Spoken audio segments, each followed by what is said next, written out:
One day I'ma wake up with a reaper at the door. Don't need all the answers, just say anything at all. I've been praying for a minute, I've been waiting on your call. Oh, don't need all the answers, just tell me what life is for.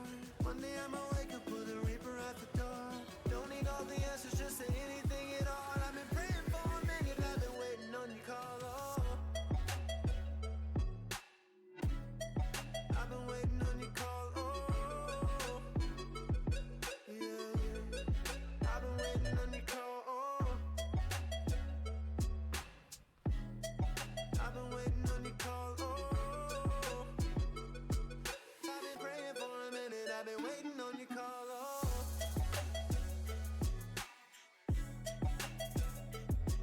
I've been waiting on your call. Oh, yeah.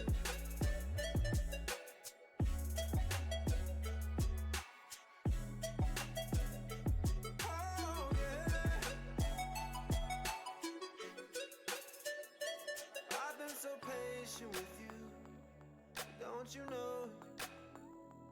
I've been so down with you, and you know it. You never come around, and I show it. Just give me one chance right now, and I won't blow it. I won't blow it. Oh, and you know, I've seen better days. Yeah, you know, I've been through some things. Yeah, I've been sending prayers through the roof. Oh, truth. Yeah. Don't need all the answers, just tell me what life is for. One day I'ma wake up with a reaper at the door. Don't need all the answers, just say anything at all. I've been praying for a minute, I've been waiting on your call. Oh, don't need all the answers, just tell me what life is for. One day I'ma wake up with a reaper at the door. Don't need all the answers, just say anything at all. I've been praying for a minute, I've been waiting on your call. Oh, I've been waiting on you, yeah. I've been waiting on your call. Oh, I've been waiting on your call. Been waiting on your call right now. I wanna hear your voice somehow, yeah.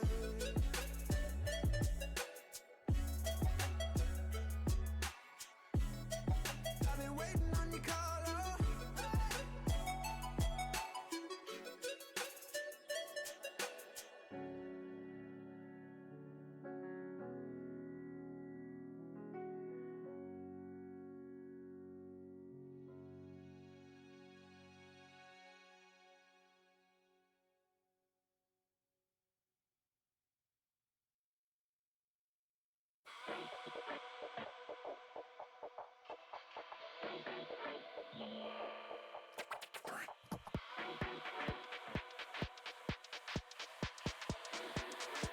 Hey, let's get connected.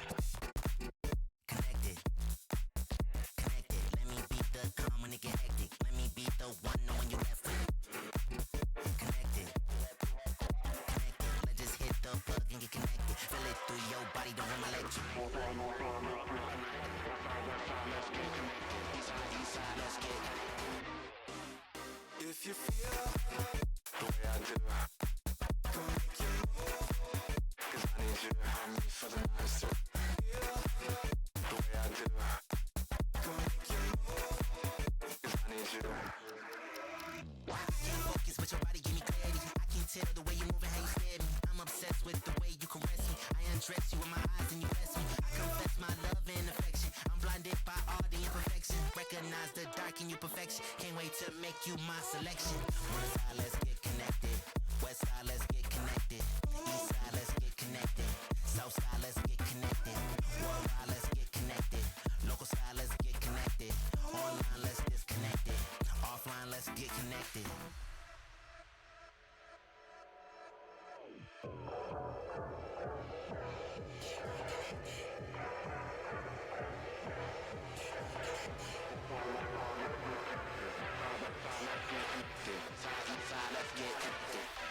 Let's get connected.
it's confusing. I wanna let him know that I'm something else. I don't care what you say to me, 'cause I'm someone else. This is what happens between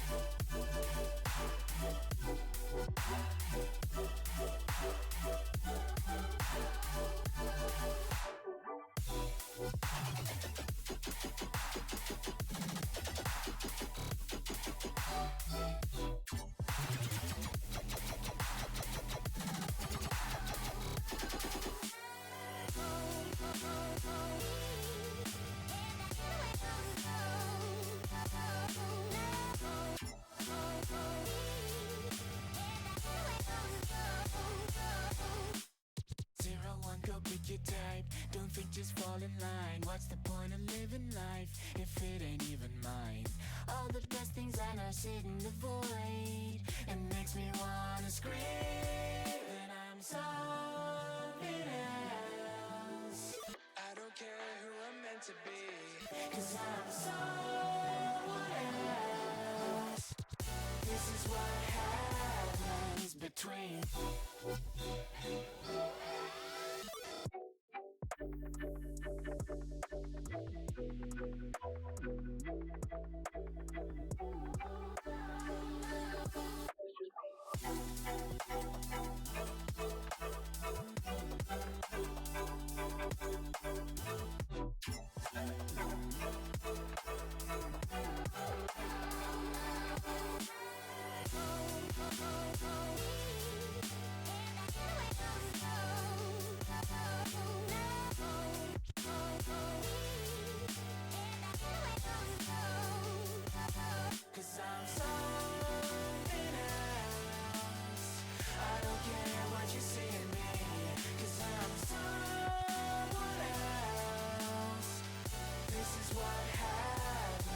between.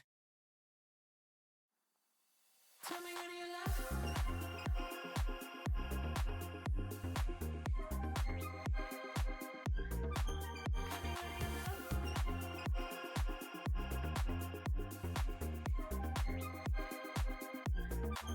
Yeah, she's a looker, my only fascination. So come on over. She has me levitating, yeah. Come here, baby.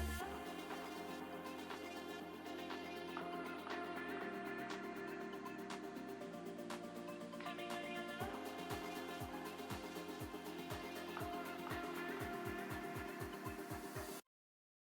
Tell me when you love.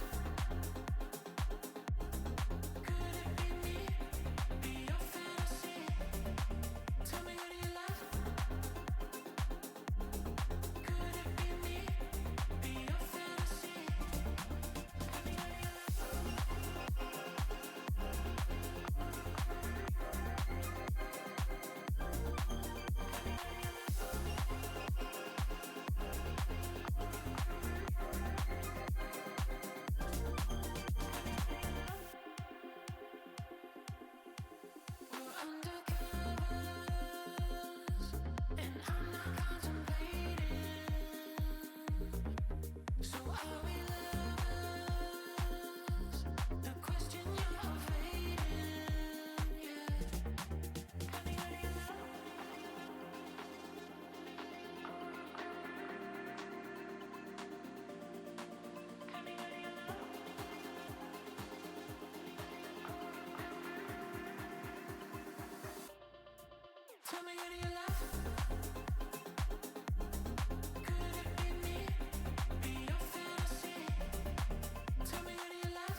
is dropped.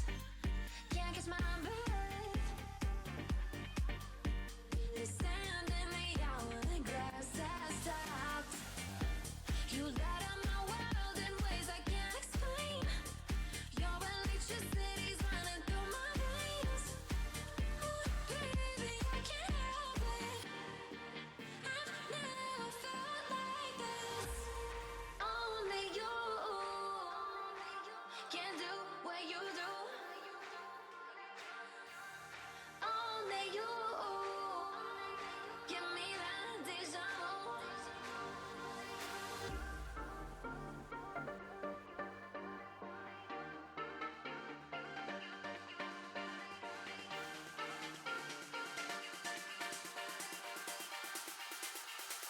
Only you.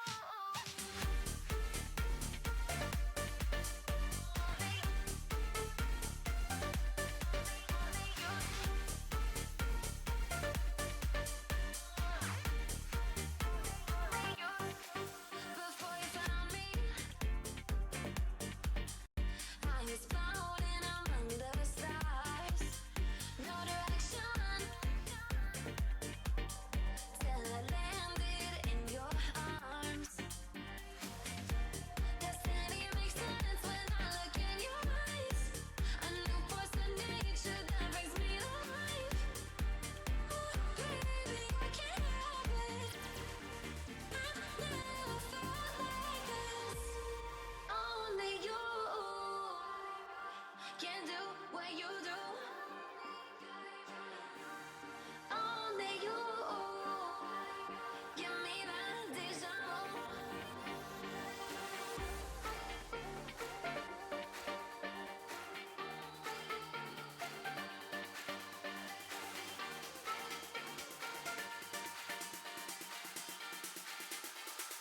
Only you.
Firing shots, high caliber round. If you know what's best, then you better get down. Down. Get down. Down. Better get down. Down. Get down. I wanna see you get to the ground. You're being held up by the UK sound. Firing shots, high caliber round. High caliber round. Then you better get down. High caliber round. Then you better get down. High caliber round. Then you better get down. High caliber round. Firing shots, high caliber round. If you know what's best, then you better get down. Down. Get down. Down.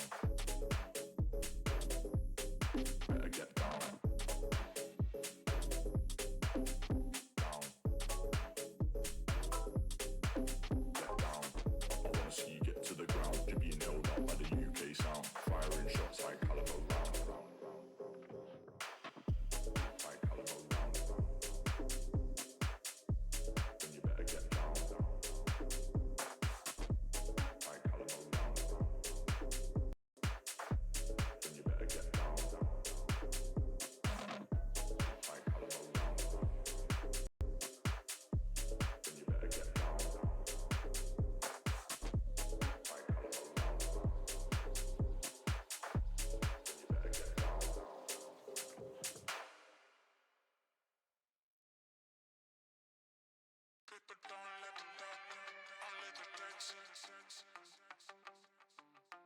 Every time they give up on each other, go next. People don't let me talk, only the text. Many times they give up on each other, go next. Fear being cast out, not that complex. We only need to realize the need and what is best for us and not build a barrier around ourselves. Same ideology for writing many tracks. Give one point that would say otherwise. It's only in a discipline and not a bigger price. So in affection you cry on my shoulder.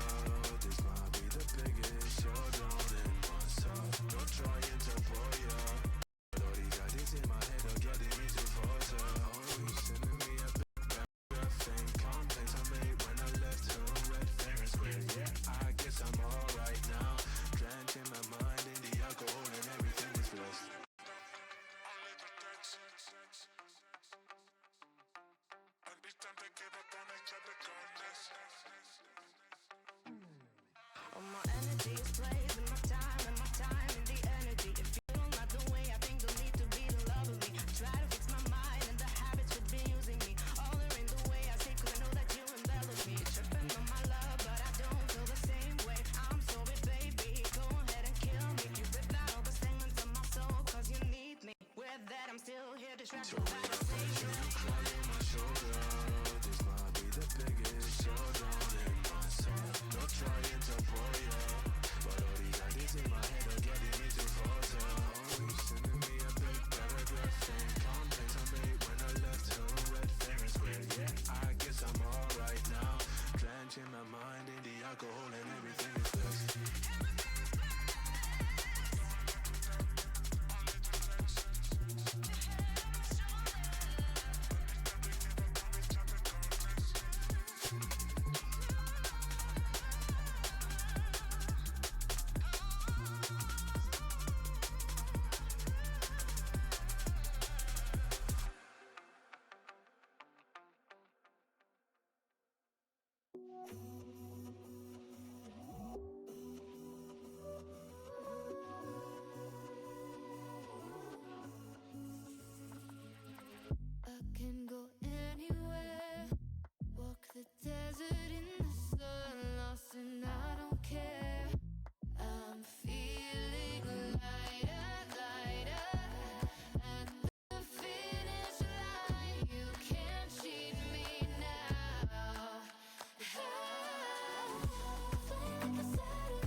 Why does it always seem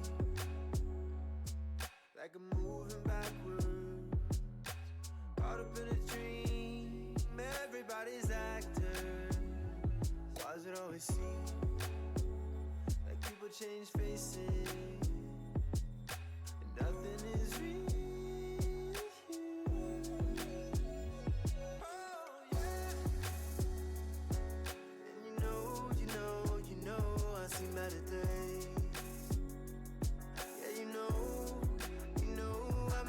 Some things, yeah, I've been sending prayers through the roof. Oh, truth, yeah, yeah, yeah, yeah. Don't need all the answers, just tell me what life is for.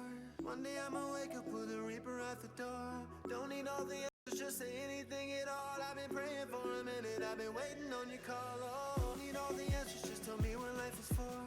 One day I'ma wake up with a reaper at the door. Don't need all the answers, just say anything at all. I've been praying for a minute, I've been waiting on your call. Oh, I've been waiting on your call. Oh,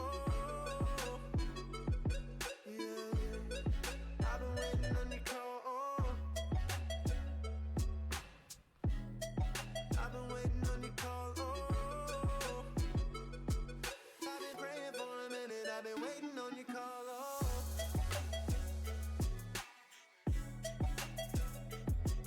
I've been waiting on your call, oh, yeah.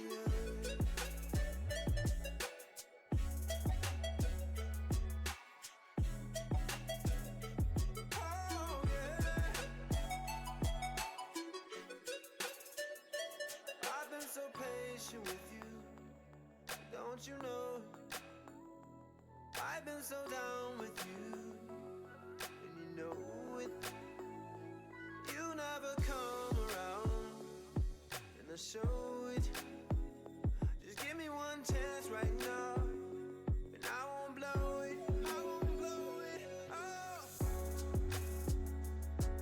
And you know, I've seen better days. Yeah, you know, I've been through some things. Yeah, I've been sending prayers through the roof. Oh, truth, yeah, yeah, yeah, yeah. Don't need all the answers, just tell me what life is for. One day I'ma wake up with a reaper at the door. Don't need all the answers, just say anything at all. I've been praying for a minute, I've been waiting on your call. Oh, don't need all the answers, just tell me what life is for. One day I'ma wake up with a reaper at the door. Don't need all the answers, just say anything at all. I've been praying for a minute, I've been waiting on your call. Oh, I've been waiting on you, yeah. I've been waiting on your call. Oh, I've been waiting on your call. Been waiting on your call right now. I wanna hear your voice somehow, yeah.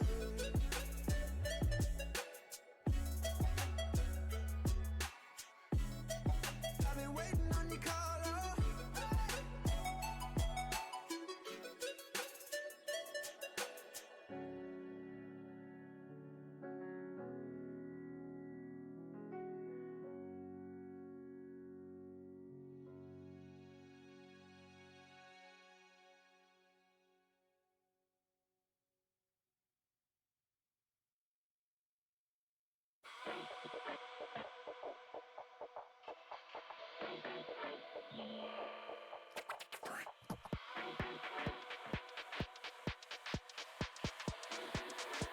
Hey, Let's get connected.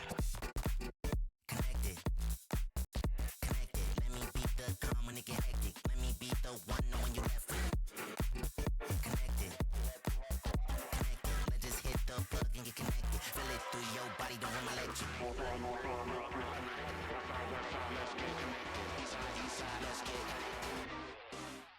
If you feel the way I do, go make your move. 'Cause I need you to help me for the night. So feel the way I do, go make your move. 'Cause I need you.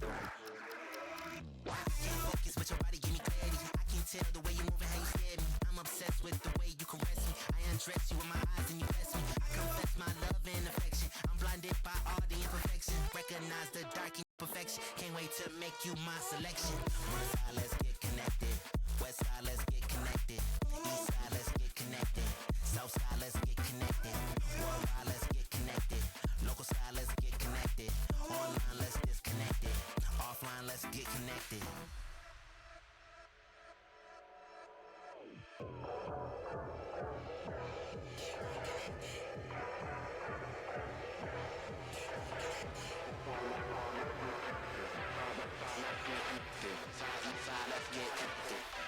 Let's get connected. The way I do. Cause I need you and me for the night through.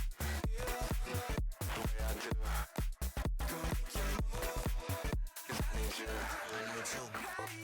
North side, let's get connected. West side, let's get connected. East side, let's get connected. South side, let's get connected. Worldwide, let's get connected. Local side, let's get connected. Online, let's disconnect it. Offline, let's get connected.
Welcome back, everybody, to Division 1. We're kicking off on a day that's not so normal for us here for really any action, whether it be Valorant or League of Legends here for the league. We're still kicking off on a day that's absolutely necessary. We had to get that Stony Brook and Winthrop game on the docket and out of the way before we kick off this next weekend, so we've chosen one of the last possible days to do it, Friday afternoon here in Dallas. But this one's going to be a great matchup. A story for Stony Brook, who took down Winthrop in playoffs just last split, now has the chance to do it again here early to the start of the second split. Yeah, I mean, most definitely. Considering what Stony Brook was kind of really getting themselves into the move and groove of, they looked phenomenal by the end of the season. It's just unfortunate we didn't get to see their primary roster come into play for that playoff stage, and we did see that kind of rematch coming their way, or at least against Maryville. So knowing that they had the potential to do it, I think, honestly, this roster, it comes down to whether or not we can see them live up to the expectations that they're really starting to set during that kind of latter half. Yeah, we had looked at Stony Brook. They were the initial team we were calling the dark horse throughout that split, right? That was the talking point for this roster throughout all of the last 4 or 5 months. It became West Virginia, right, during playoffs itself, but Stony Brook was still making a really great run on that side of the bracket. They just had to deal with Maryville on that side, so it became a bigger problem for them, down that line. And then they obviously, like you said, played that secondary roster, and they didn't come away with that victory. No matter the case, Stony Brook are coming in with their main roster here today. We'll go and show everybody the rosters for both of these squads coming into this one, but Stony Brook are coming in with their normal roster: Abel, Gunny, Majestic, Big Tonka T themselves, and Thomas. So we are expecting to see the same level of power, the same level of prowess out of this Stony Brook roster that we were seeing on that historic rise throughout the entirety of last split, only losing a couple of games, a couple that arguably, Dallas, you and I, we were upset with them for a little bit there in the latter half of that split right before playoffs for some of the losses they were taking, but a team that had, the chance to really beat any team, let alone, some of the best, like they ended up doing in playoffs when they did take down Winthrop right before taking that loss with their sub team over to that Maryville roster. The story, though, can't be said the exact same way for Winthrop. We talked a little bit about Stony Brook having their secondary roster for it. Well, Winthrop's roster today is not going to be their primary. In fact, a lot of their players are out. Well, one, if you're Glyph, you're no longer with this team. You've gone fully on into VCT. You're now on M8s. So you've made it to that next level in VCT, and then you also have Infiltrator and Governor, who are currently playing for Crew and subbing in for that roster right now. So you have the whole team basically is still trying to figure out exactly where they are, and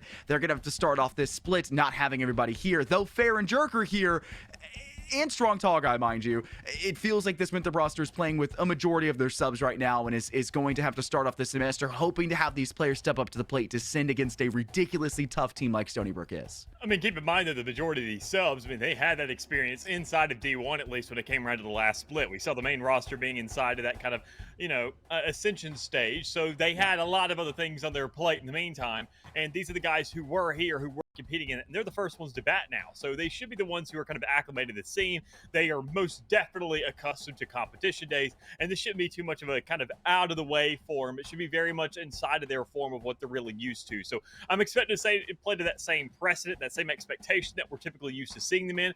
But even then, still, it comes down to these new members. I don't think they're going to make that big of a twist. It really just comes down to Winthrop knowing that they usually like to go for that individual talent. I even made the joke to you where we were talking about that kind of storyboarding, looking at this team, saying some of the guys are swapped out. But, when we're looking at Winthrop, they're saying, oh, no, we lost 2 guys.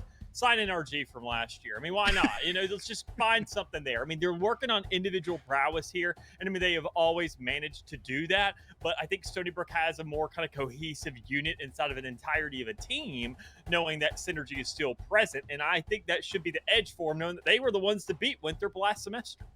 Yeah, so I think the big talking point for us, and the way it has been for a lot of, I would say the team so far, we talked a lot this weekend, you and I done that every weekend, right, for the first split of this season, this semester, I should say. It was always this kind of like replacement versus revision. What are these teams going to do? Well, here for Stony Brook with this exact same roster, the story for us has always been surprise versus standard. They shocked us, and we were considering them that dark horse last split. Now they've set that standard for us, and they need to maintain and uphold that standard for the remainder of this split going into playoffs and making their presence known even further. And a great way to do that on paper is to do that against Winthrop. The Winthrop, one of the top 2 teams you're expecting to be in the grand finals last split. That was the expectation. So we want to see that standard of Stony Brook continue moving forward. And the best way to do that is by maintaining this roster that was already infinitely impressing us the entirety of last split. There were so many moments we were seeing out of Abel. There's so many moments with our agent selection that a lot of teams would falter. And you can already see the first highlight clip here is from Abel. What perfect timing for that. Every moment you see coming out of the Stony Brook roster was something where you go, holy cow, where's this team kind of come out of the woodworks from? Right. And we had called it in, I think, week 2's interview, actually, or maybe it was week 1's interview with Moves at the beginning of last split after their victory, straight up saying, Maryville's, after their victory, straight up saying, yeah, I think we need to actually keep an eye out for Stony Brook. And that's when everyone at Tilt Proof opened their eyes and go, okay, maybe we do need to start paying attention to this team. And that's when they became that dark horse, and now hopefully can be that standard of play we're expecting to see from them. I mean, that was really what it came down to, though. The reason the surprise comes into play is because the start of their first split wasn't really all that hot. I mean, they were figuring things out. They were kind of getting stuff together. They had a little bit of time with each other, but they never really kind of feel like we're holding down to the expectation. Like, because CVAL, you get a very, very broad scope of teams. I mean, that are going ahead, entering. You never really know what you're going to be running into. You're kind of keeping eyes on teams. You don't know who's been recruiting what. Maybe scrims are going phenomenal. Guys are just going insane on ranked. They're scrimming, whoever they can really find, and maybe these like tier 3 teams, whatever the case may be. But when you look at kind of here inside Div 1, when you look at actually being in a league, knowing you're facing consistent people, knowing you have those VODs to work with, knowing every single game is streamed, it's one of those things where Stony Brook was kind of out of the loop, it felt like initially. But they started picking that momentum. We saw that over the course of that entire split. They looked better and better and better. And it always kind of felt short a little bit early on. But I mean, that's where the standard comes into play here, where up against Winthrop, this was the team that they ended up beating. This was probably the most exciting game of the entire split that we saw kind of unravel in front of us, and knowing that they were the ones coming out on top, it's a matter of, can they double down on that? Can they repeat that success? And can they do it early to let these other teams know, hey, if they deserve that second slot like we thought they did, they need to find it early. And them in West Virginia, I think, are then the biggest runners between that spot if Winthrop does go ahead and end up losing this first week. So feel free to correct me if I'm wrong here, Dallas. I'm just going to bring this up as a contending point. We talked a lot about St. Clair and the way that the Saints were improving throughout last semester, and the way that kind of felt like they came out of nowhere, finally being really competitive. They get to the grand finals. For Stony Brook, it was a different story. Them improving throughout the split was not because they were getting better. In fact, I think they were catching up to their potential. They were catching up to where they truly belonged and where they were meant to be playing. And it just took them a while, like you said, to kind of work into that system, playing the same static opponents, having the VOD reviews, being able to quickly check in on who you're facing against, something that maybe they didn't have as much experience in the CVAL stage, with how many teams there are and who they're having to face and the competition that goes through. So that then brings up this worrying position in my eyes for Stony Brook, saying if that is where they got to, right? They reached that standardization that we wanted to say they're getting to, right?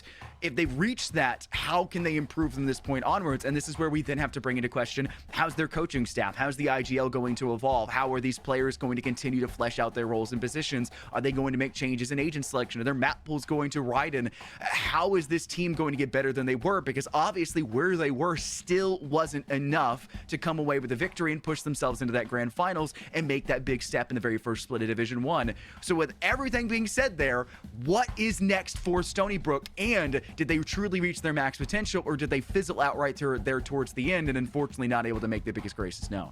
I mean, that's going to be something that we get to see today. Because keep in mind, I mean, Stony Brook was the team who I think was on this kind of like, if you follow football, the Indiana of last season. When you kind of look at what they were doing, I mean, we were inside of interviews with them, and they were mentioned they weren't not going to celebrate, not going home, not really going to take dinner, whatever break it may be necessary. They were immediately hopping at that VOD review, immediately going and looking forward to that next week. I mean, you saw the guys sitting in their chairs, not really freaking out all that much, not celebrating too much, understanding, okay, great. Game's over. Next week starts right here, right now. I mean, there is no downtime. Sure, get your sleep in, get your studies in, but I mean, when it comes around to the game of Valorant, and especially when it comes around to actually being inside of leagues, being in these orchestrated structures that, allow for that kind of constructed play, the ranked games don't really matter that much anymore. You're doing the studies. You're figuring out what these teams are looking like. And that's something we're going to have to see this week, whether or not it really applies to Winthrop, because now having so many players available at your disposal, having so many guys who can swap in and out, you don't really have a complete uniform picture of what you're going to be going up against. And, well, if they focus more on their own game over that offseason, I think it shouldn't be too much of a hurdle for them. Yeah, so focus on themselves, make those adjustments, make those make your statements kind of known. We've already seen really rapid, I would feel like, improvements from a lot of the teams here so far in the split. We talked a lot about that Boise State and Ohio State game where Boise State now looks like a really competing force. Right. Now they're going to be the team you have to keep an eye out on. West Virginia looks like they've not faltered after losing out on one of their players, right? And being able to take that next step as well and continuing onwards, having that new roster in. And I think that's going to be the big thing here for Winthrop. We've been talking a lot about this Stony Brook roster. How is Winthrop going to play? One, losing Glyph, a very valuable member of this team, but two, also now having to kind of balance around having players that, well deservedly, mind you, are getting scouted, having opportunities to play for high levels in opposing regions like VCT, right? So how are you going to start to make adjustments out of the spit where you have to worry about players constantly being poached? You have to worry about not having your starting five necessarily for, and as well as that, having players that aren't necessarily in your starting five like they were in that last split. Ollie's now a substitute member. This roster is working with Moobs, Infiltrator, Strong Tall Guy, Fair, and Governor as their starting five, and we're only seeing, I believe, 2 of those here today. So these substitutes, they've been here for a while. You've said they could scout them like, oh, let's just bring in NRG, right? But does that mean they know how to work together as a unit? Does that mean they're going to be as competitive as that main Winthrop roster? You'd expect no, but at the same time, they're going to have to be able to take down the teams we've been highlighting so heavily throughout Division 1. And I think Corrode's going to be a great place to go ahead and kind of really settle that. I mean, it's going to be the guaranteed map. It's looking right there in the middle. It's what Winthrop went ahead and selected, letting you know that, I mean, this is one of those maps that they're going to show testament of what this squad is capable of this season and kind of how they play together, how they kind of connect the lines between each other. I mean, that's going to be one of those maps that really kind of comes together because Split is so kind of scuffled. It's so, just a nitty and gritty right there towards the center, especially when it comes around to those site takes. I mean, it's very cohesive. It's very uniform. It's kind of really brought in all together, and more times than not where you maybe every here and there have a player kind of scrounging about. But I mean, Corrode's gonna be that map where I think Winthrop want to go ahead and show us, at least in the guaranteed first match, that hey, this is what we're working with. This is how this looks. The comp is going to be a little bit different depending on the map, but as it stands, it's a very kind of maze-like map that if we show we still had those connections, we still had those pinches, we still had those retakes, we still had those engages, we still had those flexes, we still had those rotates, everything coming together, looking like it's exactly like what we saw from Winthrop last semester, knowing it's the same kind of staff available at their disposal. If they can mold them into that, they shouldn't have much of a difficulty. Man, Winthrop really like starting off on the defense, really taking that pick for themselves. But yeah, we've seen actually a lot of Corrode already throughout this weekend. It was a pretty popular map. We saw it go fairly lopsided. We saw it be fairly contested, right? You're expecting it to be a one half dominated over the other, but then the question is, can it truly be, returned in that second half? Split we did get to see for a little bit there as well, and a lot of teams will have different agent selections and a different style they like to play for really both maps, as we saw one return in with a Yoru pick on Corrode, but then the other team stuck with that Waylay. We saw, difference of duelist opinions over towards Split. It is going to ultimately come down to what these players are more comfortable with. And one thing we've noted out of Stony Brook for quite a bit was they like to play that double duelist, especially on maps like Haven, which, yes, can be popular, having that Yoru, having that ISO, but they're doing that Yoru not necessarily alongside that ISO every time. They just like to play into a choice that creates a little bit more viability for map rotations, to create some, utility flushing information, as well as being able to close out some sightlines as a semi-initiator in the duelist slot.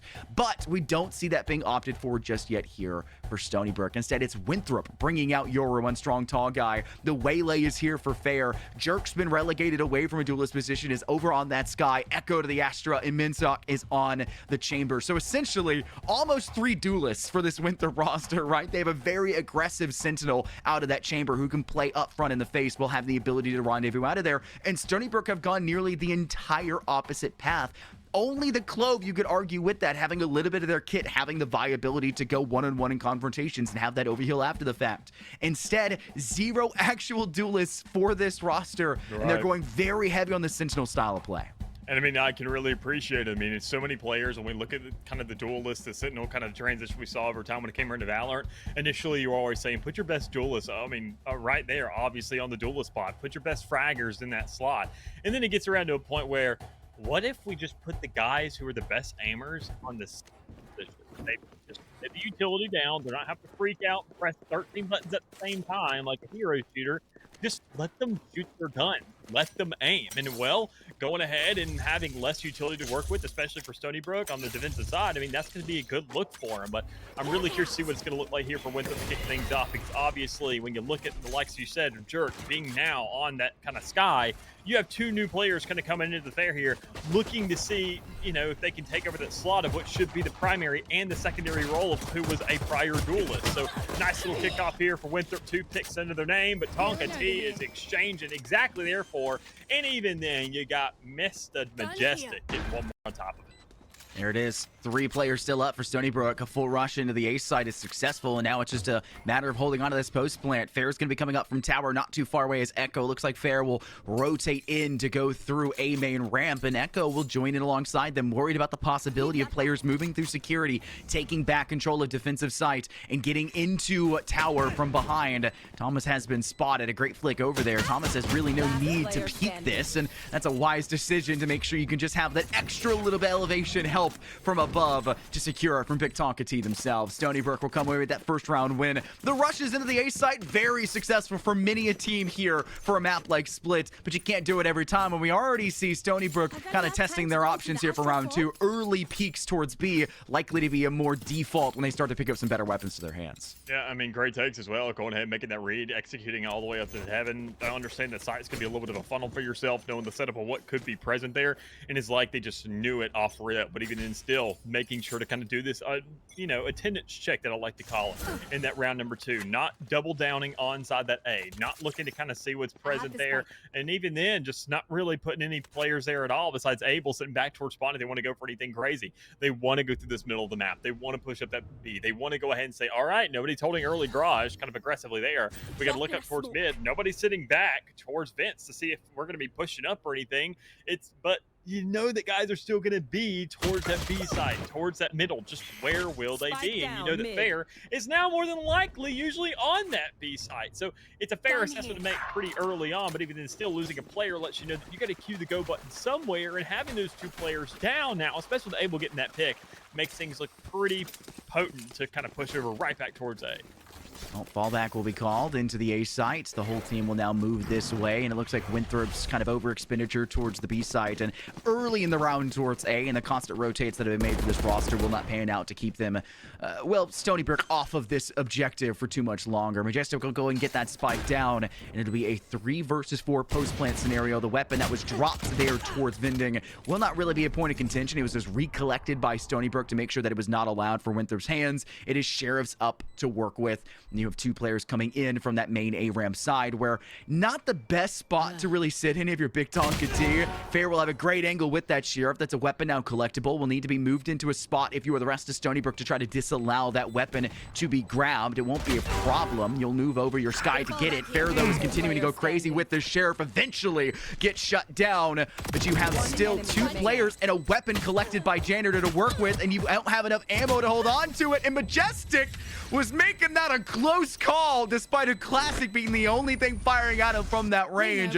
Stony Brook will come away with the round win, but it's a loss in the credit economy as they got torn apart by this Winthrop defense on that retake. I mean, even then, it didn't seem like the largest buy in the world on the behalf of Stony Brook in that last round. I mean, they had a couple Sheriffs already kind of coming into play, the Stingers as well. I mean, not really investing in those Spectres, those Bulldogs, those crazy weapons that you see a lot of teams like to force up in that second round to kind of preserve and bring over, because I think Stony Brook does have that respect for Winthrop, knowing that they can't really probably hold on to a lot of those, knowing that they don't have a singular player who could just run over the entirety of this team, where they were kind of playing a little bit more of an information game, because as I've said earlier, this team is very studious. They want to make sure they've done their homework. They want to make sure they check all the boxes before they do go for those full buys. And even then, I mean, sure, they had the cash to kind of invest into it, but logistically, you don't want to go for it here. Instead, you finally want to go on that B, execute. You want to look to see what kind of player are holding things down.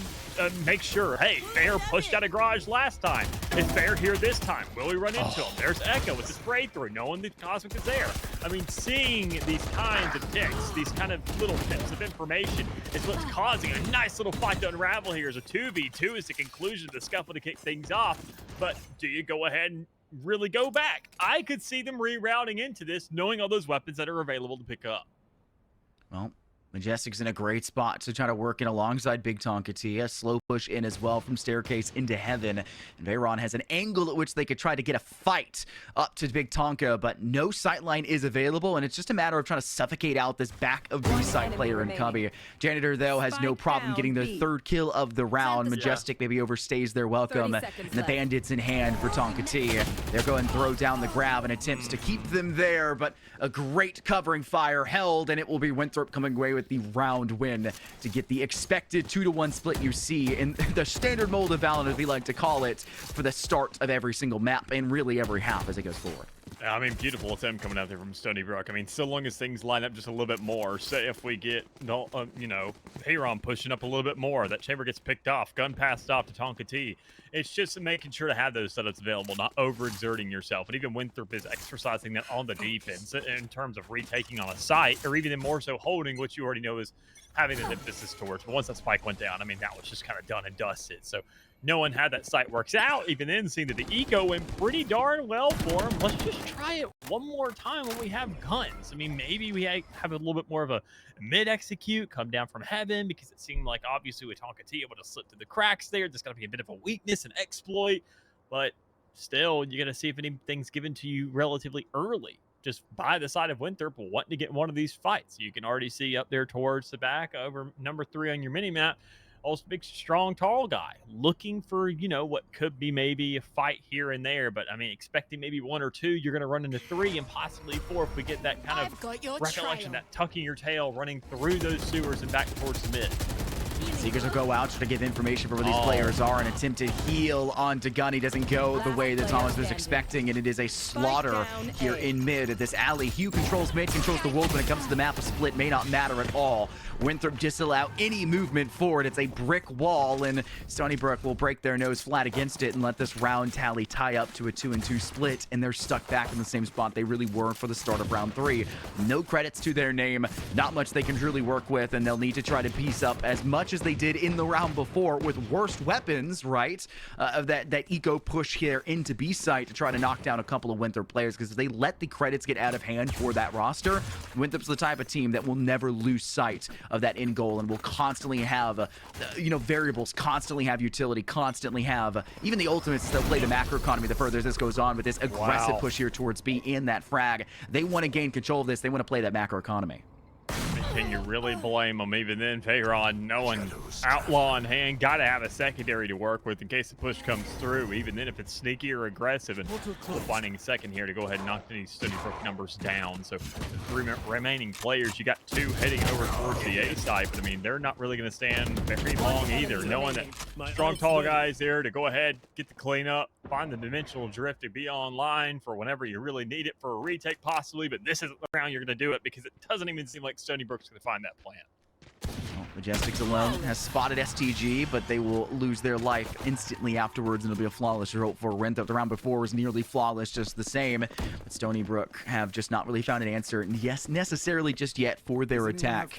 And we're going to have to hope to see a little bit more of that back and forth. 3 in a row given over to Winthrop. You do see splits tend to be fairly divided, Dallas, right? You do expect to see one side over the other, but you're expecting it to almost be the offense capable of just kind of capsizing the pressure that defenses fail to really be capable of holding on to for this map. It's very difficult to contest these objectives, and if you do so, most of the time it comes down to having to be a single-man army in lockdown positions, and we saw that be the way for success in round 4, but I don't want to see that be the only way Stony Brook fall. I'd like to see that come down to more of dividing up for defaults, trying to get into angles, needing to rotate out. Getting first bloods, though, is the perfect way to start off a round. It's Gunny here towards Veyron. Thomas through the smoke as well to take down STG, and finally Winthrop been dissolved away from this mid-control. This alley is theirs for the taking. Yeah, very influential skirmishes through the middle. I mean, and we're going to see this probably every single round. It really just comes down to who can find those sprays through the smokes, and we saw it towards that B garage area during that last round where Veyron found 2 before it ended up dissipating. But even around like that, you see the sprays. Thomas ends up finding one, and that's just free numbers there from the side of Stony Brook. And especially when you see that number first one cut down, they're on awkwardly not able to kill the Trailblazer there. It just creates this kind of domino effect where things just don't work out, and we should see Stony Brook find their third. I mean, they grabbed the pistol, the one after. They gave themselves this breathing room. They gave themselves the safety net. They can take those 3 afterwards, because so long as you win this one, you could leave all your players alive by the end of it, have a flawless, and carry them on to the next where it looks like nothing ever happened.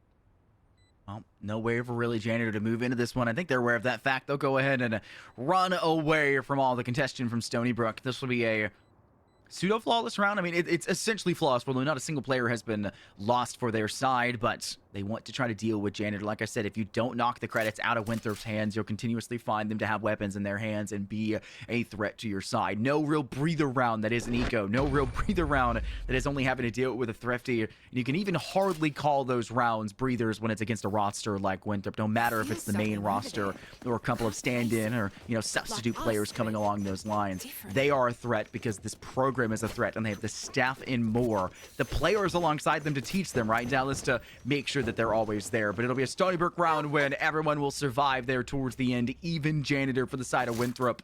And you'll see an operator be purchased, a heavy choice for Winthrop, but we saw just how early they were getting kills with the Outlaw a couple rounds before out of Aaron's hands. You're expecting them to attempt to do the exact same thing. This time, though, not towards Garage. Instead, they're gambling here towards A main, and no one is there for Stony Brook. I mean, it's going to be good looks there for the likes of Stony Brook if they do end up managing these first couple picks again. I mean, you can already see the shrouded step coming out from Abel, looking to go up top, looking to maybe find a couple little bit of sprays, because they know that these players are going to be allocating themselves inside of these vents. But, I mean, nobody overexerting themselves. Winthrop had it happen the last turn, had it happen in the last round, but they lost a couple players for nearly nothing, and well, they don't want that to repeat once more. So already pushing things up, getting yourself into heaven, knocking out a player there towards the heaven, and having a guy allocated in the back. Gonna be Mr. Majestic again, just cleaning up shop. Winthrop left one singular player, and honestly, this is gonna be probably another save if I'm being quite honest with you. Yeah, it's an operator in hand. Why waste, though? 4,900 credits you had to spend for this. Just play the macro economy. Big Tonka T will tap the ult orb here inside Garage. Just waiting to see if anyone does pressure for this. They'll let Majestic have this. They're 1 pip away from the Seekers all over again. This will be the second set of Seekers already for Stony Brook, mind you, within 6... about to be 7 rounds, right? So this is a player who's been on top of the game so far for Stony Brook, even though it is only an even 3-on-3 right now, expected to fall to 4 for Stony Brook here. It is very impressive what this one player has been capable of doing. You can already note Stony Brook are starting to wrap around here towards tower. Aaron is trapped down below, inside of ropes, still working to at least survive for the time being. You can feel that pressure go through. One player going towards ramp. Gunny will lose their life. They'll go ahead and use the not dead yet to make matters worse. There's the cover from Abel, and it'll be another flawless round here for Stony Brook with all 5 players still surviving. And you'll make sure that fact is known, and you'll even collect the operator to make it that much more worth your troubles. Great dissolution again against this Winthrop defense, and a lot of this is coming off of Abel acting as a duelist in the way that they're capable of closing the distance with their shrouded steps, which is so weird to think of as a controller, but honestly, if it's ever a controller to do so, it's going to be an Omen every single time. No, we saw that shift, a while back. Within the past year and a half of even at the highest level of play in the professional scene, knowing that still we see these guys like, obviously, Jet Dash, you're running through every single trap on the map. You're chirping every trip, you're going ahead and kind of letting every single cue kind of go off, and all this utility just ring every single bell. Meanwhile, with the Omen, you have your best fragger inside the lobby, or seemingly in the position to kind of push forward. You have a blind, pseudo flash, and then you just completely bypass everything instead. But exchange is already happening very early here in the middle of the map once more. Thomas managed to find that resurrection with the wall to give it cover, but that was nothing but a ruse. As the shots still go through, you're elevated and beyond it, and well, that player is still down. But STG manages to get out of dodge, but not for free on 10 HP. And knowing that maybe A is going to be the hit here, because obviously that wall in play, they're not going to have a split push for that B side anymore. But go ahead and throw a grab net to try to keep players honest in their escape out from security. You're still worried about that Yoru who's down to 1 HP. Janitor's on site. You know this player needed to come over here to get that regrowth, but not able to be active. Gunny will pull out that shorty and finish the job. STG, Dimensional Drift, getting tons of information, giving that teammates everything they can for that intel. Now hoping to stabilize this push. The deadlock wall locking down the entirety of that tower pursuit, and Winthrop don't really want to peek into that one. Tour de Force is out for Veyron, gets a great connection, but Gunny gets two, makes it a special, and it's a 1v1 now for STG. 10 HP versus Gunny, and Gunny just needs to hit a single round and does. 4K for the Clove. We highlighted the other controller, and Gunny says, it's my time to shine. I want my Dot Dead Yet back in my hands again, and they're just 3 pips away from it. I mean, surprisingly, not even closer than what I was expecting. I mean, I was expecting maybe 6 to 7. I mean, it's just one of those things where, I mean, the guy went off in the last round, and you're expecting to be so aggressive to grab a couple of those ult pips in the process, but that's just not really the case there. Found the one in the last round, and even then found 4 in this one. But going forward now, I mean, it makes sense to put Gunny on this role. Make sure to have one of those controller players. I like seeing those pseudo-duelists. Duelist as an outright position being more utility-based, as we've seen kind of the death of Jet and the kind of the collection of Waylay and the collection of, you know, Neon inside of our arsenal to be playing with to kind of go and facilitate these pushes. Where a guy, even if they can't aim, you can just throw them out there to be enough of a distraction. While your controllers, your initiators, your guys who have this utility, they are the skirmishers. They are the ones wanting to fight. I mean, you can see it here out of Abel and Gunny alone. Just pressing W, finding every single kill successfully, and I mean, not either one of them being in a duelist position. Yeah, we've seen the kind of shift away. Jainer's the last one standing, not for long, just gets there first to stop Stony Brook from going flawless. We've kind of seen that shift away for duelists for quite a while. Way back when, the old glory days of Valorant, right, Dallas? If you want to have, you know, tinted glasses for nostalgia. It's just Jet tailwind dash into a cloud burst, right? That was really it. It was just your duelist is there for sightline separation, and if they don't shut down the duelist when they go for that dash into their cloud burst, guess what? They'll be a fragger and they're able to contend. Now it is anti-utility. That is what your duelist role has typically become for a lot of teams. They are anti-utility. Maps like Corrode, which guess what, folks? We're heading into next. The Waylay double dashes through, immediately recalls back. They've gotten rid of so much of the utility that would be there. Either it's a Vice or a Viper that would be placed on those sites. They've guaranteed, you know, 1, information, 2, to force and flush players away from the utility that's now been expunged, that they can no longer sit in safety behind. It's so valuable to play duelists that have the capability to, 1, use their own utility, and then 2, be anti-utility. And you're seeing the stray away from, I have to be a gunner first and foremost. And Stony Brook have just said, well, if the utility is really the important aspect, what if we just ignore the utility with Shrouded Steps from the Oven and just have that much more utility elsewhere to work with, having 2 Sentinels? If we get onto a site, we're pretty much unstoppable, and that's been a lot of the way their offense has been working and flowing so well together. That's given them now twice the score tally of Winthrop, sitting 6-3. I mean, that's just one of those things where I feel like all those pseudo-duelists, I mean, they just do a so much better job. And that's why I call them pseudo-duelists, because I feel like we should have different role names now, more like skirmishers, because you're duelists for your fighters, but now everybody else can do it. But unfortunately, we're not going to see Majestic doing it around like this, with Veyron picking things up almost instantaneously. But, I mean, seeing it, Clove, I believe, in my humble opinion, is the strongest agent in the game. I mean, able to instantaneously heal, almost like Reyna, but not even having any kind of information to give that trace like the heal from Reyna occurs. Being able to smoke, not only when you're alive with the double, but able to do it from the grave. And even then, having a second life, a potential kind of distraction like an Empress would. It's just insane to see what this agent does, but, well, it's not really going to possibly doing much in this round alone, because Stony Brook are looking pretty slow to the push. Obviously, you have Thomas holding things over towards that garage section of the map where that first kill took place. You're expecting maybe somebody to wrap through, play more aggressively, take the fight there, but knowing that guys are going to be stationed there no matter what, they're looking to go ahead and double swing this and maybe find something, but Veyron is not having it.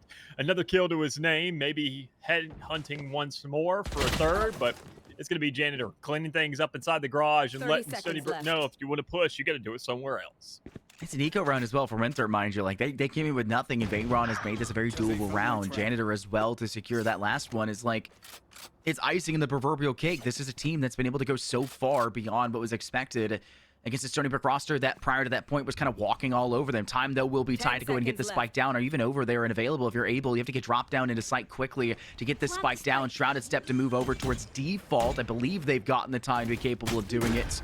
And it will be tight. There it is, 0.3 seconds left. Janitor in, still Veyron down in garage. Oh, and Abel missing the Shrouded Step, clipping it against the post board there where all the flyers across from it. Winthrop will secure an eco round, break through this Stony Brook side, and maybe it found an early formula. Maybe it is early aggression, early contention, not hiding passively within that middle alley that is going to find them more wins than losses in the way that they've seen the last few pan out for themselves. I feel like a lot of your gambles are kind of really put and invested on Veyron here. I mean, obviously we saw in the middle of the map, I mean, once that guy went ahead and got picked off, the rest of the team just kind of followed suit. Need the operator in play. I mean, this dude is an aimer, and that's one of those things that I said earlier talking about these Sentinels, what they're supposed to do. Just get the setup, man, and especially with Chamber more than anybody else. I mean, just go ahead, place that TP down, get towards the back, make sure you cause yourself a bit more of a problem, maybe find an initial blood, and after that, I mean, what are you doing? You're just holding sights once more, letting them know that, hey, if you want to go to B again, you're going to be going up against this probably arguably our best aimer, or who should be considering the role, and, well, you go next, or try it again, and have another player go down, because that's his entire job, is holding the angle that you just didn't clear and backed out from. Well, a lot of early fights still in mid. It's Stony Brook trying to take a high level of approach, still having SGG not too far away. Veyron will have to rotate over to the sky for the regrowth to get their HP back online, and Winthrop will still have all 5 players with good HP remaining. The question is Stony Brook going to be able to break through this middle, or are they going to have to go for a split push here towards the B site with how 3 players moving through garage in an attempt to try to take down any player currently sitting down on site? Guiding Light will go out and use the paranoia to try to get rid of SGG's line of sight. Echo and SGG, now the only 2 players on site here for Winthrop, and SGG's not been cleared, and Echo still standing, gets 2 before falling, and SGG may not be far away from doing the exact same thing. Fair knocks down Gunny. It's just 1 now remaining with Thomas falling, and Big Tonka T has the world in front of them, able to deal with SGG. 1 player through alley. Fair still active on side, and you weren't ready for Janitor watching top of stairs there in heaven. Winthrop take another one in a row, and they're 1 round away from tying us up going into the next half. I mean, just need to find a couple here, and that's all they've done so far. Even then, if they win or lose this one, I mean, just managing to get those 2, that string of 3 was an absolute saving grace for them early inside this game, because, I mean, Stony Brook had been putting strings together once they found those rounds, and thankfully for Winthrop here, no matter what, they can't find another string to play with. They just go ahead, once this round, win or loss, whatever the case is, you're into the next half, and, well, you're putting Stony Brook in a situation where this should arguably be their weaker half, and they've still managed to hit 6. Keep in mind, this is what this team is accomplishing with 0 duelists, by the way, but Caster Curse comes into play, Gunny gets knocked down, and you're just looking for the rest of the squad to kind of make up for it. Janitor locking down the A site. Elizabeth Veyron sitting up there on catwalk, watching, able to spot Abel using their Shrouded Step to get back into the spacing there, and we'll deal with them with a Tasmanian Tiger, though Janitor still ends up losing their life in that fight. Execution is done for the Annihilation. It actually does manage to connect against Fair. This is a great distraction. You would hope to maybe make sure all of Winthrop have to shoot down this teammate, but it doesn't happen, and instead a flank from SGG down through main knocks down 2 players for Stony Brook. Then it's a 2 versus 3. Yes, a post-plant scenario. Veyron still with an operator up in hand on catwalk within tower, but 2 players still an unknown force working through main, and a distance they have to crawl through. Smoke will be layered in. They're actually going to use this closer towards sight, as it does seem Winthrop have already executed past that initial layering of utility.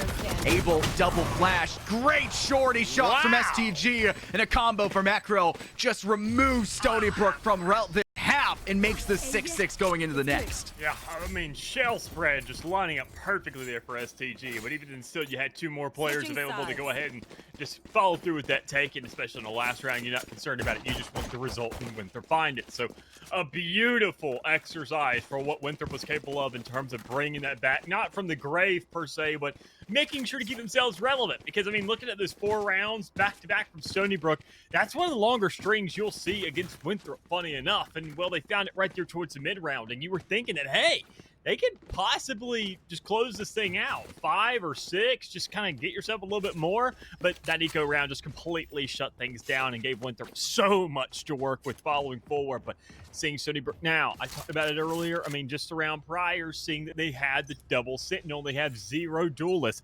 This should be the half that they look very, very strong on. But they got to make sure they get the pistol round once more to kind of really give themselves a bit of an elevation to work with. Yep, Stony Brook have Sentinels, they have controllers, they have value, they have a lot of utility that should be good for shutting down Winthrop, but at the same time, their value was kind of lost in that first half to the gunfights. Winthrop were outgunning them. Winthrop were finding more value in their picks and their positionings. And because of that, the shift won't be 100% in favor for Stony Brook despite their agent selection. SGG working it alongside Echo, real close to push through to Abel. Great execution for one. You have to win a 2v1 there if you're Abel, and you do, because now even if Big Tonka T refrags you and they die immediately afterwards, the team still is an even 3-on-3 in this retake here towards site. Janitor will get that spike down.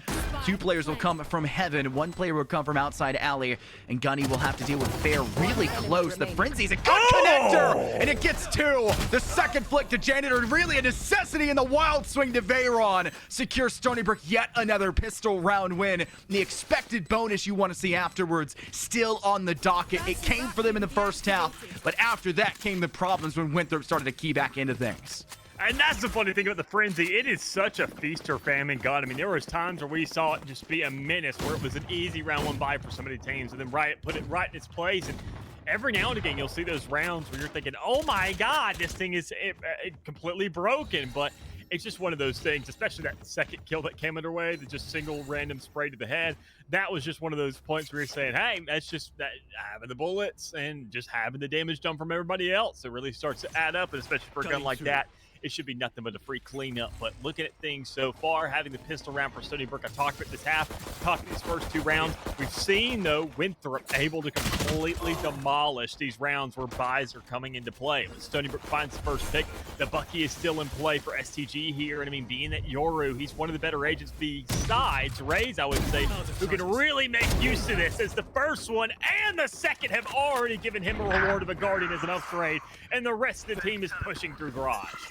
Oh, they're getting the ult orbs as well. They're playing the entire game, thinking rounds ahead and ensuring that there really is nothing that Stony Brook can do about this. Big Tonka T gets a good execution to STG. They only had 30 to 40 HP remaining, so it wasn't too big of a problem, but Fair sees just enough of a glimpse of now both of the remaining players to deal with him with that Outlaw and secure Winthrop that break of the mold. The 2-1, no, 1-1 start now for Winthrop, and they'll have momentum heading into the 3rd round of the half, holding on to weapons they were kind of pushing through in force against Stony Brook, and this offense is pounding the rock. You're not only going to continue to give Fair that Outlaw, Dallas, you're now handing Veyron another sniper, and we saw what they did with that in that first half, and they're about to do it all over again. Yes, on the opposite side of the pitch, but still an effective force when you are a Sentinel, locking down an angle and making sure Stony Brook cannot poke for information when they're already going to be gun dry and really utility dry for this round. Yeah, I mean, that's all Winthrop's game plan is here. Just going ahead, completely just giving a drought of information on either side of the map, and just forcing those 2 duelists right at the middle to kind of give that aggression, just completely facilitate a nightmare on Stony Brook's half of the field once the kind of go button is actually pressed. But we're not seeing too much of that because all the resources are available at their disposal at this point. It's just more so working what you got. And you got a pretty good bit of Outlaws, Guardians, working for these longer ranges. But Veyron pushing towards the middle, I mean, obviously not seeing it any other kind of way. I mean, he's over towards Raj on this kind of round, but just lining up towards the center, getting adjusted that lineup when it came around to the defense, swap it around on offense, get that back up there, or even more so stationed as a little bit of a flank watch because, well, you're a Sentinel and that's your job. So seeing how things go, Winthrop finding some good damage. Stony Brook players can't really get too much damage put on. The guys that are remaining, Thomas can find one, but that may be all you can really find with SCG pushing into your base. Yeah, try to go ahead and collect an Outlaw, but unfortunately, even with it being empty, there was really no chance if it wasn't. Too many players there for Winthrop still standing, and they'll secure themselves yet another one. Yeah, it's still a 2-1 split, but really a 1-2. Stony Brook faltering where they aren't expected to, and Winthrop, despite carrying plenty of weapons forward out of that round, will still opt to go ahead and go for some bigger purchases and go heavy, knowing that Stony Brook will have everything in front of them. Every time we've seen a team win a spree of rounds besides the first two in that first half, it's been 3 and more. Winthrop will have to try to continue that mold here, and if they get this third, it feels like a fourth as expected afterwards, because Stony Brook will be back into an eco scenario where the credits just aren't there, and defensively, it's very easy to topple a house of cards that doesn't even sit on a stable base, and I think they're very aware of that if you're Winthrop. But it's first blood, Big Tonka T. You're out for the count here for your Waylay, and you're knocking off yet another huge peg piece for the board of Winthrop's offense, losing out on their controller. I mean, Veyron still stationing over here towards the B side, expecting maybe somebody to kind of start to go on the rotate, but able to be holding strong here, because why would you rotate? Your team is doing a phenomenal job towards the middle and over A. I mean, that right half of the map looks like nothing but a death trap with those two at the moment. So there's absolutely no reason to budge. The guy's got it held down, and even then with this last player remaining, Janitor, if he dies, I mean, it comes down to a flawless here for Stony Brook on their first buy. So it looks like a possibly beautiful result and a beautiful conclusion as well, as they do end up finding that coming to fruition, find their 8th round, manage to carry everything over. It really just comes down to what Winthrop has kind of in the back pocket to make sure that this round goes a little bit differently. And with the buys being in the hands of the majority players, Veyron not having that tour de force to play with, more than likely just going for the headhunter. He hasn't really had that much of an influence when it comes around to the actual push anyway. So you're not really stressing this round too much. I think they go full-fledged here. Pop the ultimate, get in on a side. Make sure you can get some kind of emphasis of what your team is capable of doing and show them that you mean business. And the ace, I think, will be a little bit heavier hitter, but, I mean, honestly, they feel much more comfortable with Veyron in that lineup, kind of sitting back towards that B garage section and having that trip station towards that kind of middle market area. So, I mean, it makes sense. Can you do it? And with first blood underway, they're on pace to do so. I absolutely love that attempted push there for Winthrop. I don't know if you noticed it in the moment, but you send out your Waylay double dash, you throw the hinder towards Big Tonka T and the exit out from sight, as it is Winthrop just tearing through the majority of Stony Brook here. Abel's able to scrape down 2 before falling, but it is the expected result after that really cascading finish from Winthrop early with those kills. But they sent out there, they double dash through, they send the hinder, and they immediately recall backwards in the gap that's left while Fair is in the recall. The moment they disappear and move back in time, STG has sent out the gate crash, pops back in the same spot that that player just exited from and was trying to capitalize on the hinder. The call was made by Fair. I connected with my utility, and STG says, "I'd bet," and attempts to go in for that frag. Beautiful wombo combo for Winthrop, and that is a well thought out and coordinated effort, but Stony Brook's players just barely ekes their way through the alley till before it's a problem, and the problem continues when Winthrop now have a player kill, opening frag, and a free A-site bar that tower hold that's already smoked off, ready to be kind of held onto by this Winthrop push. Yeah, I mean, just in the moment's notice, the entire round feels like it's over here. Because a Winthrop, when they go, they go. I mean, plain and simple. They let you know, and they have done exactly that in this round. Seeing Veyron go ahead, have a nice little setup there with that TP. Look at maybe those shots and play up towards heaven. Doesn't really work out, but immediately, hey, why not just go ahead, get out, facilitate the wrap, and hello, Thomas. I'm right behind you. I just met your teammate a second ago in a completely different avenue of the map.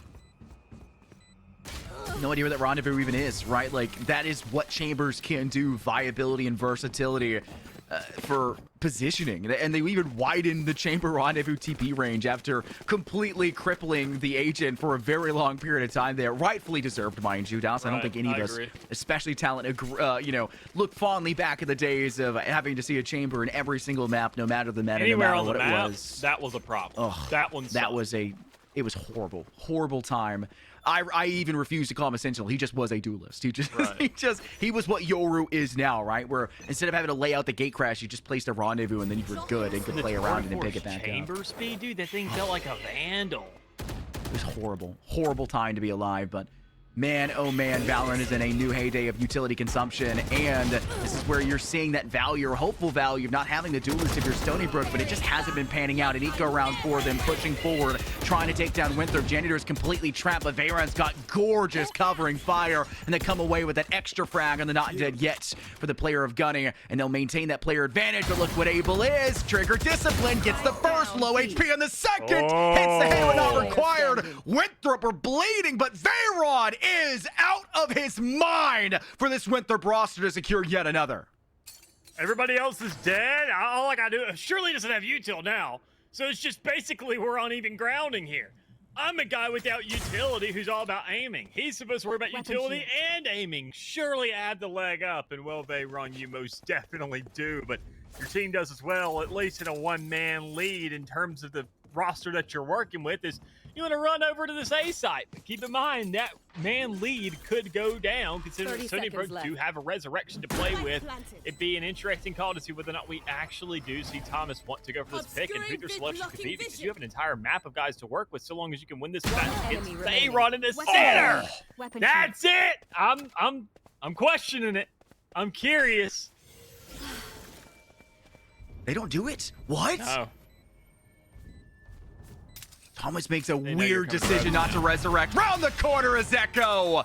Maybe a question of if you'd even have time to do so with how much, was forced to be banked there in mid. They were worried they maybe wouldn't have had the ability to rotate in, but honestly, not going for that resurrect costs Stony Brook yet another round win.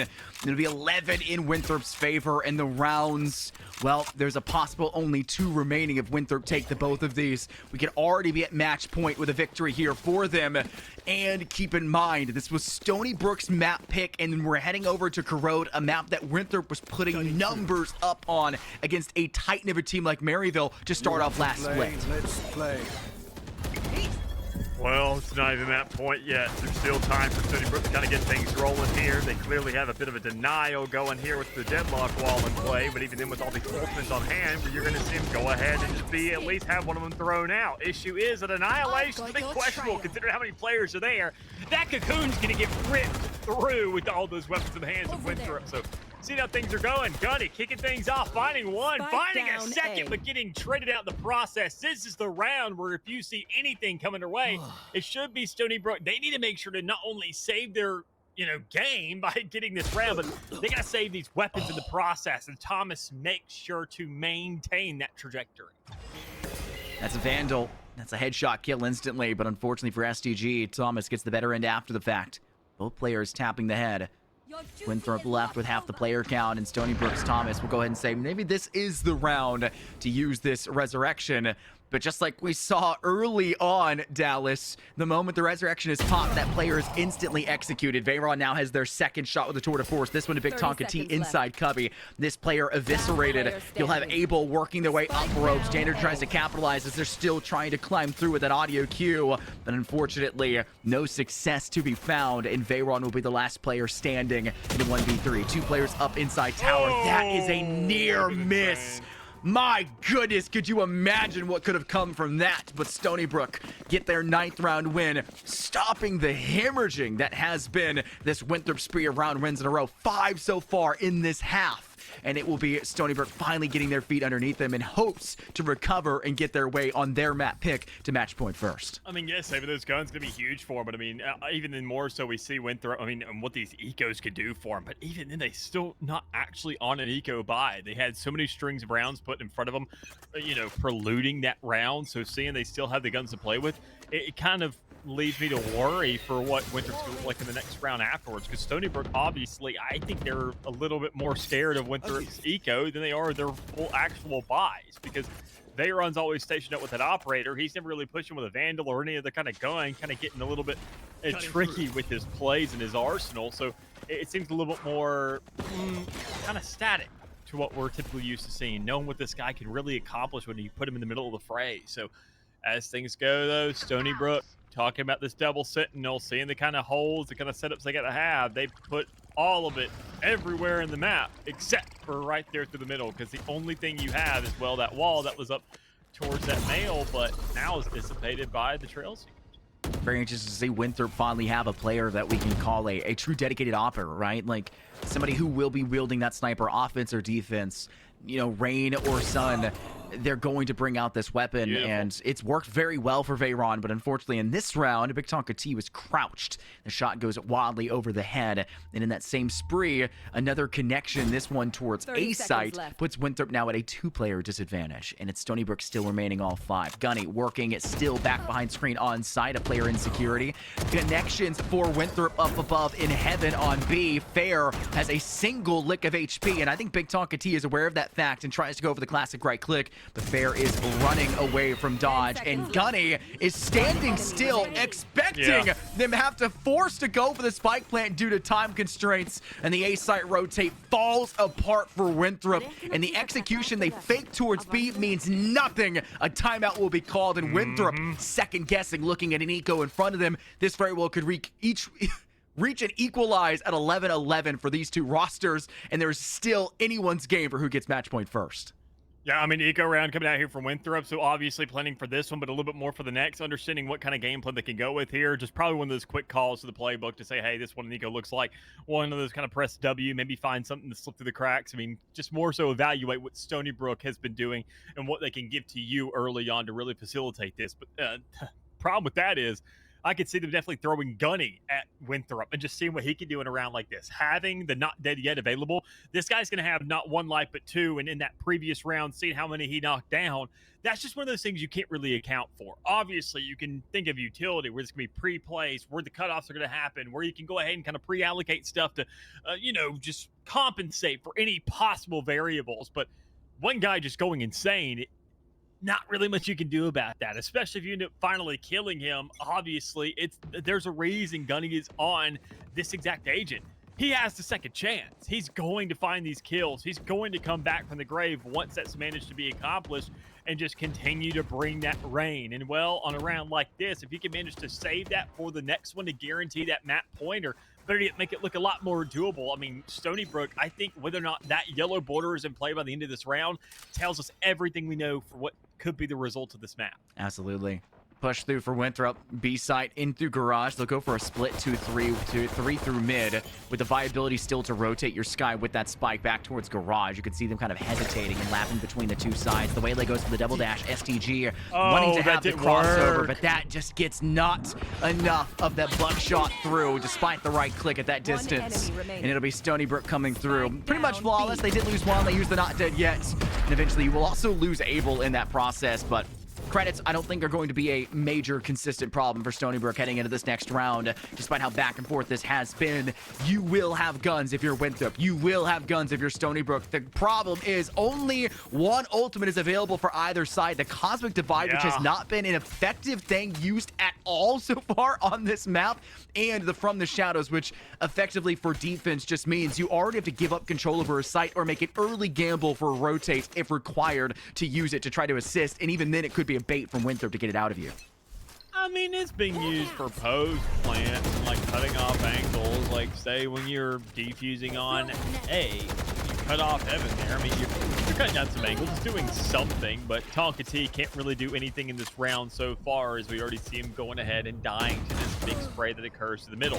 Gunny, the player that I talked about in the last round, not having the not dead yet because it was burned to just manage to keep numbers at an advantage of at least 2 in the last round. So it's not available here, when I feel like that probably would have been a much more optimal time to pop it, so you have some more time for the rest of your team to kind of maneuver in, take those fights, and worst case scenario, you push out, maybe get 1 to 2 more. But Stony Brook, speaking of 2, they only have that many remaining in the 2v3 situation. The Cosmic Divide isn't in play. The From the Shadows is, but that's not really something you're going to use unless you hear a rotation, maybe to go ahead and get on the A site. But you're the sole player holding B, and you find your first. There's 2 more just running about through that garage, going ahead and giving all the information that, hey, flash on hand, it's sticking out towards heaven.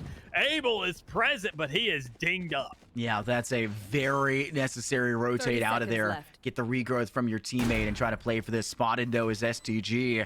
Knows they're going to be rounding this spin. More likely than not, from the shadows will be used to get likely towards Garage. No, back of sight. Pressure in. Down goes Majestic. And Abel was left alone on site with Janitor just waiting for their chance to pounce for that frag. Winthrop will be the first team to reach match point in this series, and they're doing it on Stony Brook's map pick. And Stony Brook haven't had a great answer for rounds like this that get torn apart by single players of Winthrop. And even the Majestic doesn't really have much of a buy here, does manage to get at least from the teammate, because kind of getting that operator kind of concerned me a little bit.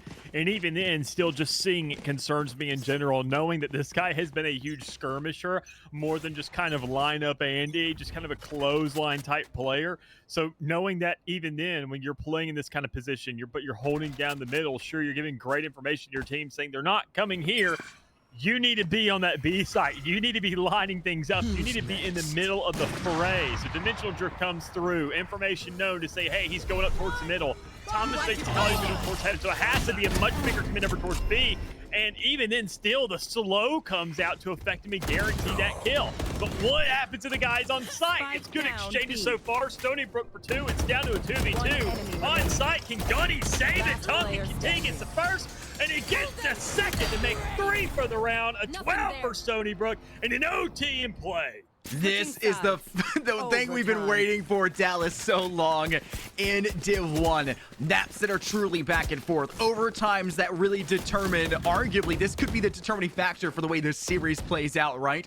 Stony Brook, if they're losing on their map pick, imagine what that's going to turn into for Winthrop over on Corrode and the way that they're going to play that one. Map 3 may not even be on the docket for Stony Brook if it turns the wrong way.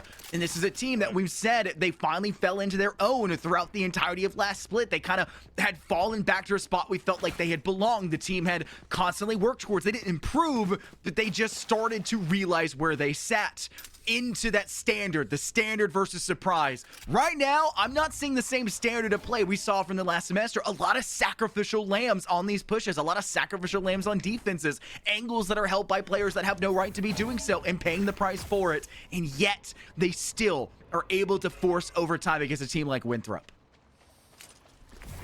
Well, I mean, even then, we know what this team is capable of. We've seen just the unit that's on this team, and obviously, I mean, Abel and Gunny had been the guys to go to in this game so far, but I mean, a lot of other players are going to come into the plate as well, but even then still, isn't going to be enough for a round like this. We saw the big force pretty kick things off, but even then still, Winthrop in the OT, they got used to it. They knew that they were owed a 4th round in a row on the defending side, and well, they have found it at prime time. Going right back to the attack once more, and just looking to put that final nail in the coffin. But Stony Brook having a full buy every single point past this one.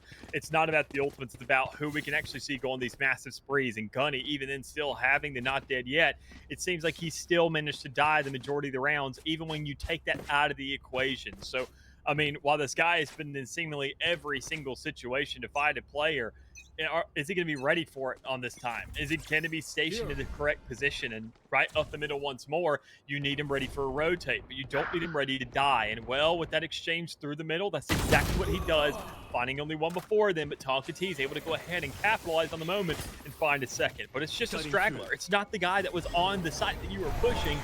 The rest of those guys are in the middle of the map, pushing through, seeing what they can manage to find, and maybe get the numbers on their side once more.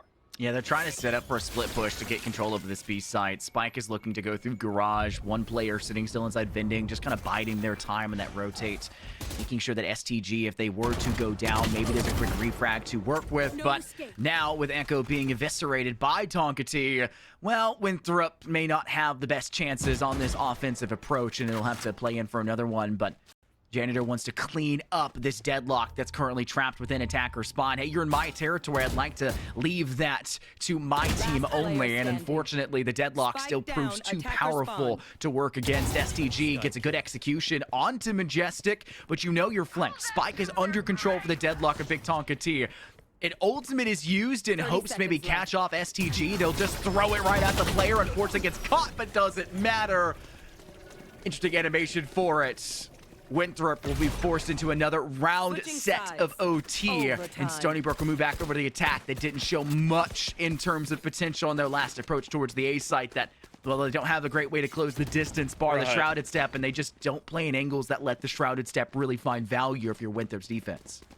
Yeah, a little weak armed on that last push, but I mean, hey, Winthrop obviously on the defensive side, I mean, that's where we're expecting them to kind of go a little bit hard hitting. And I think honestly, after that last round, understand that the allocation to players is kind of there. They should be able to really overwhelm the likes of what we get over on this A side this time, knowing that Veyron is now stationed up. He was getting the TP kind of ready, getting the shrimp ready for anywhere else in the map in case the rotation come into play.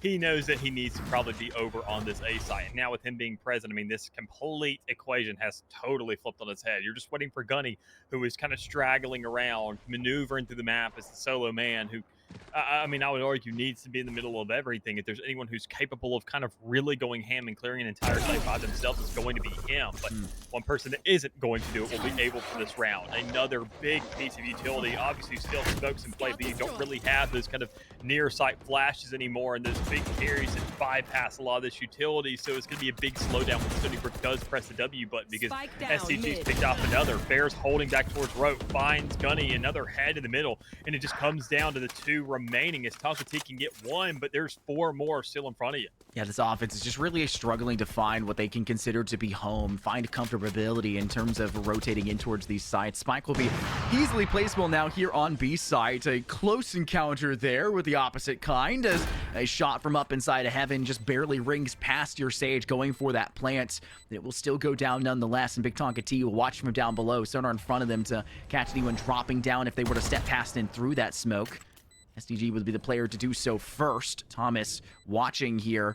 This moment the smoke dissipates, time will tell if you go through alley as well, but it's actually two players through garage, and Thomas is going to run out of time here fast. That smoke will dissipate. You only get one in the afterlife now if you're the Clove, and VAL timing at its finest gives sight lines for Veyron to catch Thomas off guard, and the two players from garage. It's Winthrop defending as we have seen them do all over again, getting the lead here at OT, and now being one round away from finishing this if they can just stop Stony Brook's defense that has proven to be a very powerful force and made the comeback in the second half.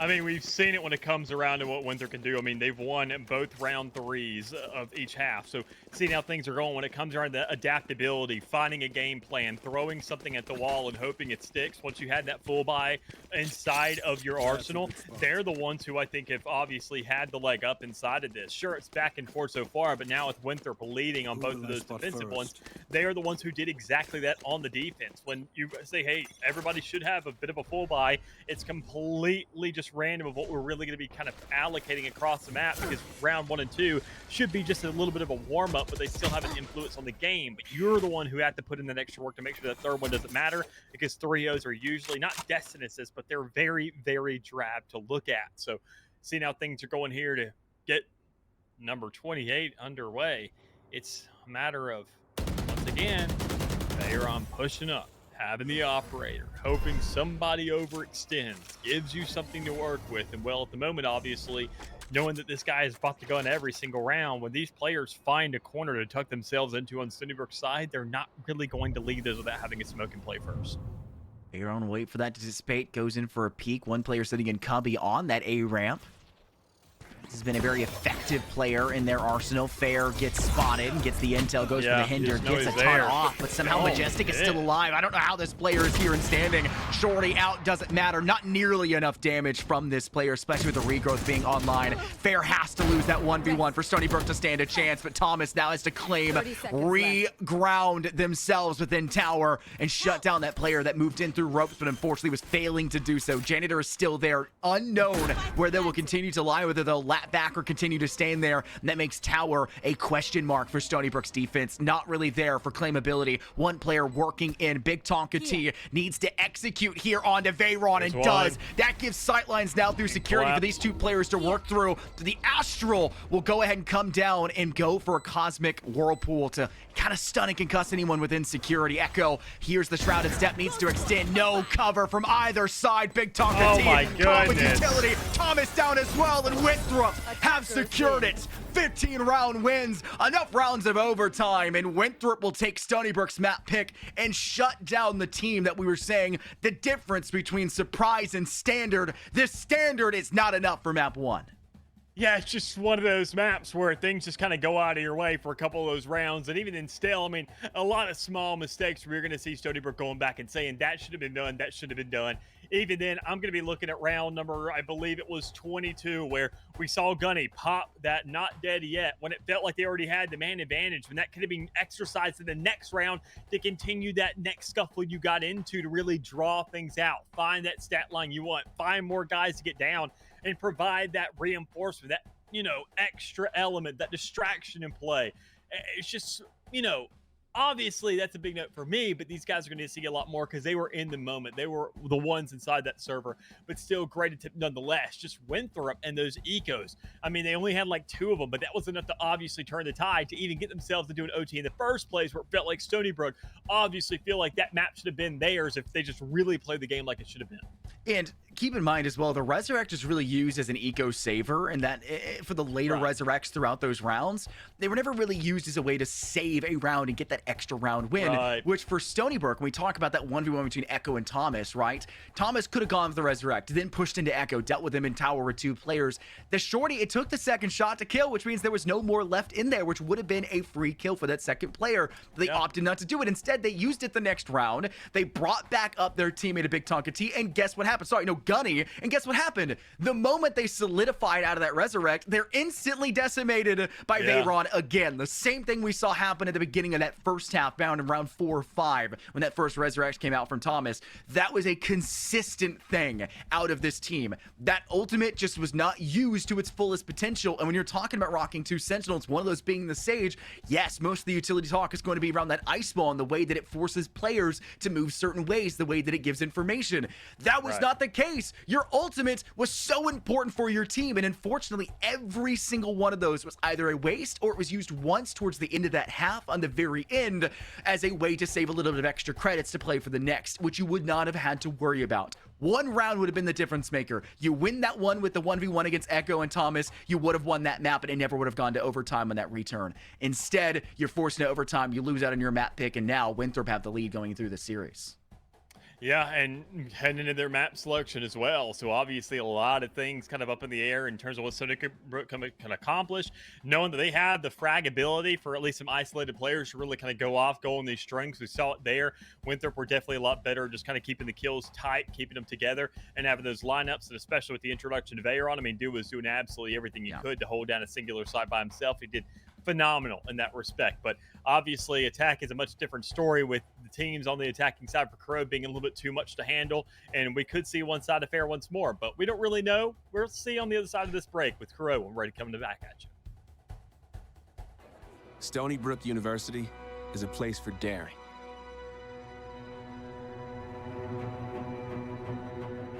Daring to see where you can go when you follow your heart.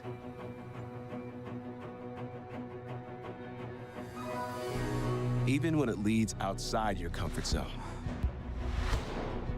Daring to ask bigger questions. Who will I be? Where will I thrive? What is my legacy? At Stony Brook University, we dare to find answers to these questions every day. In the classroom, in the field, on the water. Even in the spark of a spontaneous moment.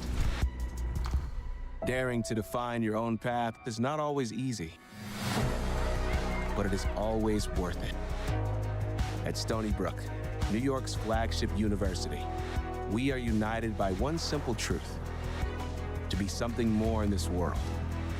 Start with daring to be true to yourself. Stony Brook University. Dare to be.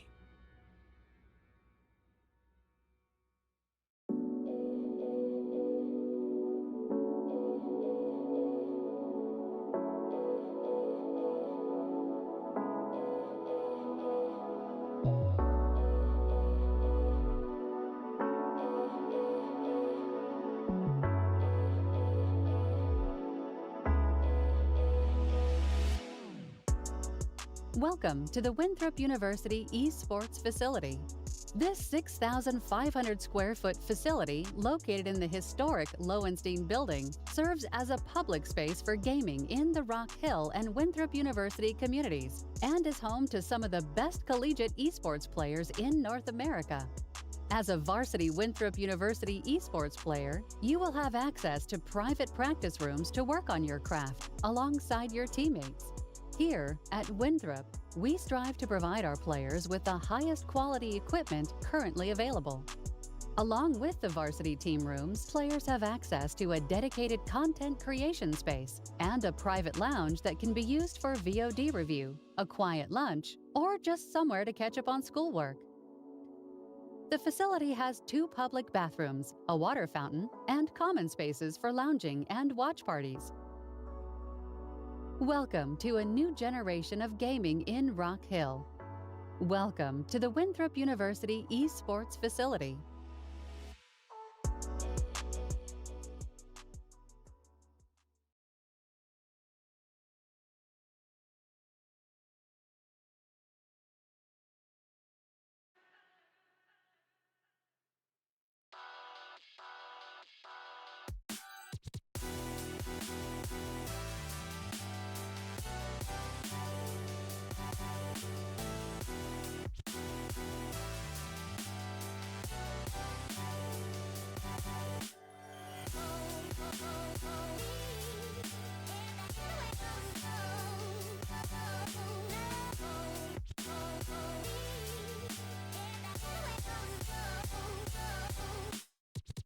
I've been wondering why I've never felt human. Am I alone? Do I belong here? They paint the world in black and white, it's confusing. I wanna let them know that I'm something else. I don't care what you say of me, 'cause I'm someone else. This is what happens between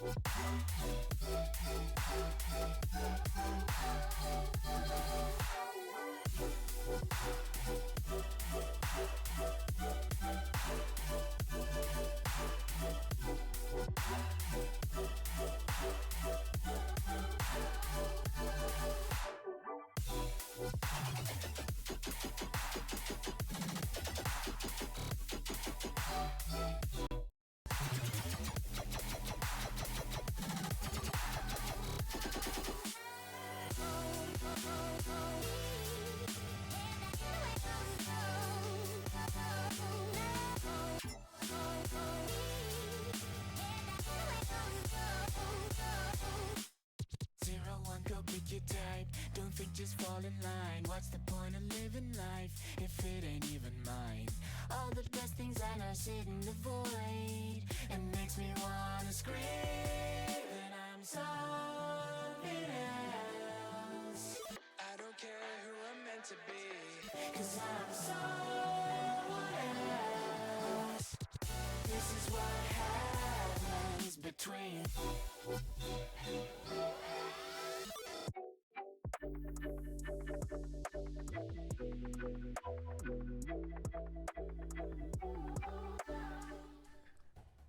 Well, the first map of Split did not necessarily pan out. It was a very split system. It went into overtime, as you'd love to see for a map like that, but it was Stony Brook's map pick, and it didn't pan out in favor for Stony Brook. Winthrop, not even with their main primary roster, I believe they just have 2 of their actual starting roster, maybe 3 of their current starting roster, not in the team, right? So you're looking at this and going, how are they doing this against a Stony Brook that actually did take down the Winthrop main roster in playoffs just a couple months ago? And now we're falling short of doing exactly that against a team that is majority-wise this new blood system and kind of rolling system that Winthrop are currently bringing to the table, and they have to do it now on their map pick of Corrode.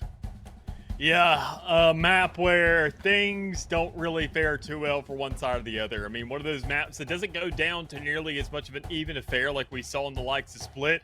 I mean, that's the one map that I remember being the closest just overall, besides Ascent, where it feels more consistent. Yeah. When it goes to Split and you have an evenly matched team, you and I have literally seen an entire second game worth of OT rounds on that map before. So it's insane to know what that map is capable of when teams are that closely matched.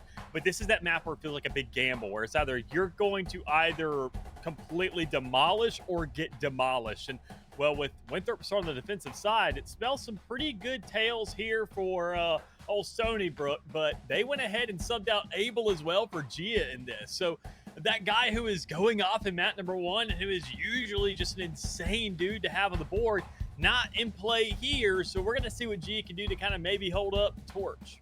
Yeah, so this is a player that we had talked a little bit about, kind of flushed really well into a system pick like Yoru, where we aren't likely to see that now, right? We're probably going to see that standard Waylay with no other duelist besides them. We've seen some variations on that just this last weekend, right? We saw one side pick the Waylay, one side had a Yoru and a secondary duelist and try to work in a different style. It worked out in a lot of ways. It didn't work in some other ways, right? So it's going to be very interesting to me to see what the Asian selection is going to look like now, having to switch out a player. And this isn't necessarily the wildest thing for Stony Brook. They did swap a couple players here in and out depending on the map and the games and the series they were going into last semester for that entire split, but they really kept that standard status quo of that starting 5, and then it didn't end up being the case for, you know, that final playoff game. But seeing that happen here in the first game of the split and in a matchup where they just lost map 1 kind of spells to me that they are very concerned as to what went down. You'll go ahead and see there once again rocking out that chamber.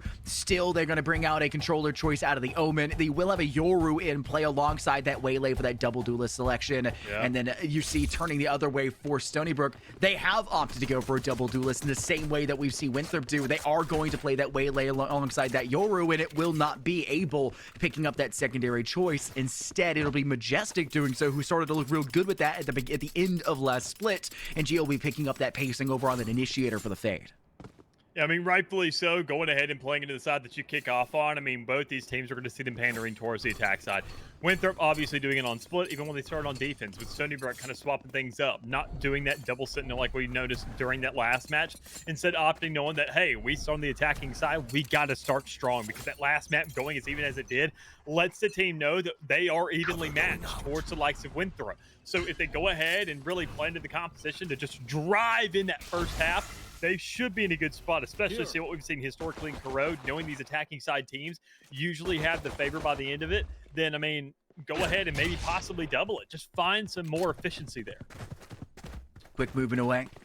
Overall, the offense for Stony Brook are starting to actually make headway into an objective, but it is capped off pretty well by Winthrop, getting a couple two. Stony Brook will have players on site, but Gutty was a little bit late to the party to get over there, and thanks to that, they're still stuck in no man's land. Now between them, Yard as well as Pocket, with players able to watch either end of that. One player inside of Link connecting to A site could be a very constant threat for Gunny, and the peak is just being just barely not far enough to get a visual for it. You have a player outside in Crane, and just on that A execute out into defender side on this A site. Gunny is in a very bad spot, lying in wait around any corner as a player for Winthrop.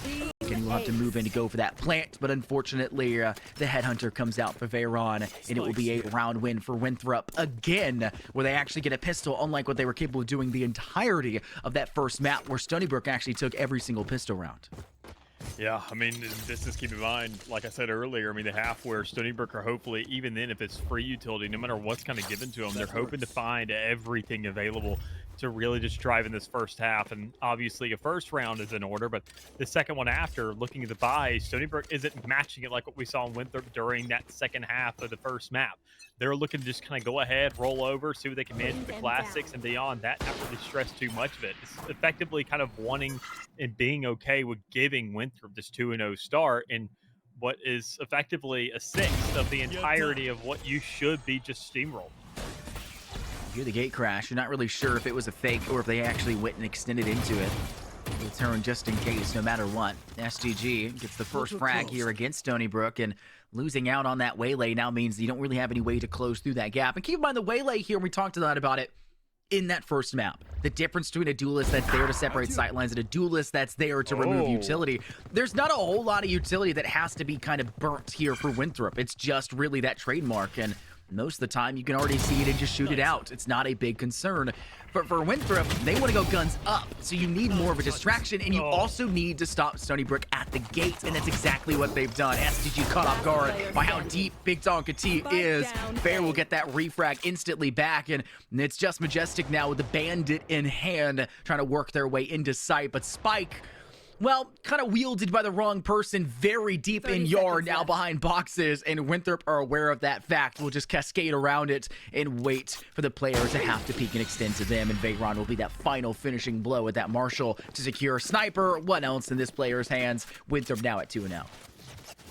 Yeah, Bandit, Vandal, Guardian, I mean, just lots of good guns in the hands of these Winthrop players, kind of handed over not only by Stony Brook in terms of the guns being bought, in the case of that Bandit, but everything beyond that too, where you see today. I mean, why not just go ahead and pick up whatever you can, carry on the buys to the last one. STG having that Vandal, I mean, showing a very impressive showing with it, at least in those first couple rounds. And now, and as we see carrying into number 3, should be on the verge of getting that dimensional drift. But that's be more for a retake, because this guy, effectively right off rip, is going to want to get in the many as fights as possible. I mean, already pushing out through those arches, looking to get a couple players, but with that Brimstem on play, you don't really want to be matching up against that too much. Speaking of Brim, able to find one for Tonka T, but everybody else, I mean, it's a 1-1 trade, retake underway. And as I mentioned, dimensional drift could have been possible for STG. It's not really as doable anymore, considering that, I mean, every kill you make is with progress already to that site, which Echo unfortunately cannot do. Jander's in a rough spot, needs to try to sting out, but Stinger does not reach that far. Big Tonka T gets now their 3rd kill of this round.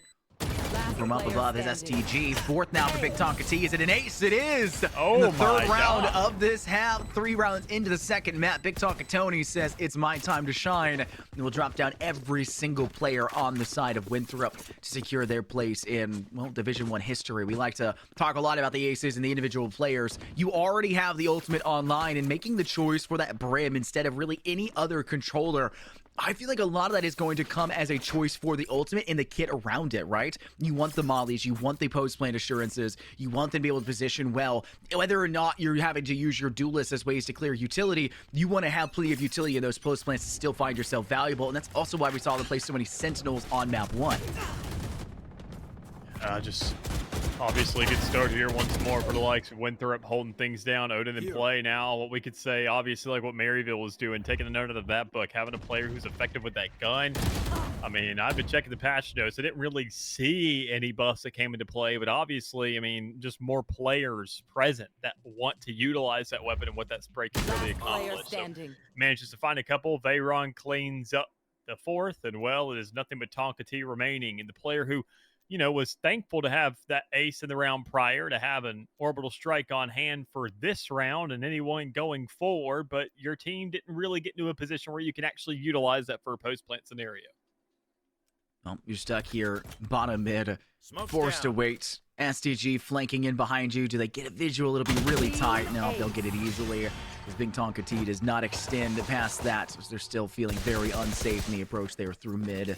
It'll be a round win for Winthrop to continue to move forward. We talk a lot about how the offense can feel powerful here for a map like Corrode, can really overcome obstacles that Winthrop will try to lay up, and really any team will try to lay up defensively. There's a lot of ways you can kind of counteract that pressure. One, a lot of teams will just completely absolve their control over towards mid, allow those teams to get through Link, and instead play very heavily through those mains and allow the rotates to be capable and accessible for those players on site to be able to lap back into those back corners, back through defender spawn or inside those elbows. Instead, Winthrop are doing it with guns, playing very early into the face of Stony Brook. I mean, there's an Odin in hand here for round 5 coming out of your Sova in an attempt to have something to spray through, barraging 7-6-2 in the direction of this offensive Stony Brook that will have to close the gap quickly. There's a quick flash. There it is. Executes onto the 1st. The 2nd will be eviscerated, though it's finished off by Fair. One blind shot more into into Gia, I should say, and Winthrop will secure themselves a 4th round win, with Stony Brook forced to funnel in and not having any way to actually stop that thanks to how many smokes were put down. And mind you, it was their smokes. It was Sky smokes blocking that way. Right. It's just unfortunate to see. I mean, already a 4-1 start here. Winthrop, we talk about these sides and what they really kind of pander towards one or the other, and seeing that attacking historically has been the heavier side when it comes around to Division One matches specifically. I mean, that's just not the case here for the likes of Winthrop, holding things down beautifully on the defense, knowing that Stony Brook, as I mentioned earlier, has this double duelist setup. And I mean, they're hoping to kind of accomplish maybe some successful pushes, really kind of get the ball rolling. But I mean, with the power of these smokes and with this Odin in play, knowing the brim smoke and the sprays can be coming through, this is just a perfect counter agent for that. Saying, why not? Just go ahead, press W on the side, see how that goes for you. Whether you're dashing, whether you're, crawling, no matter what you're really doing here, you are effectively just walking into my line of fire of this massive magazine that will manage to kill at least a couple of you. Winthrop still have a major player advantage, and you can already see just how far they're willing to peek into these fights. Good contestation from Thomas. Not only gets one, but actually executes onto two. Janitor and Fair.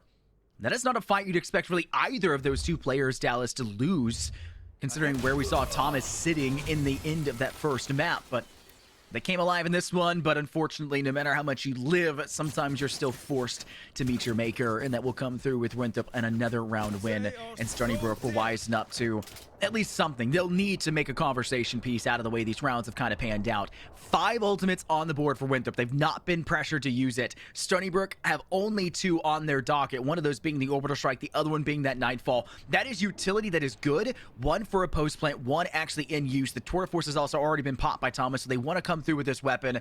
But my goodness, 4 rounds of a difference already when you're on the attacking side of things. Winthrop are 1 round away from guaranteeing even at halftime. And we say a lot of times for Corrode, Dallas, 3 feels like a luxury for a lot of defending teams. And yet, they're already beyond that margin, and they're dominating this half so far against Stony Brook with how much pressure they're applying into no man's land and even into what should be attacker territory. Yeah, they're already sitting in very close range to what could already be an even half, worst case scenario.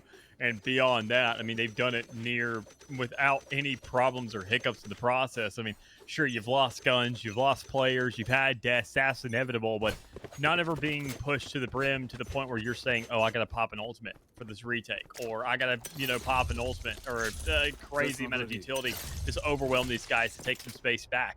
They've just held everything. And I think the Odin obviously has been a big point in that, knowing that, I mean, if that gun is in play, you're looking to kind of see what you can do and what kind of players can pick this guy off. But I mean, these smokes are literally tearing your attacking side apart, and it feels like you're kind of forced to use them.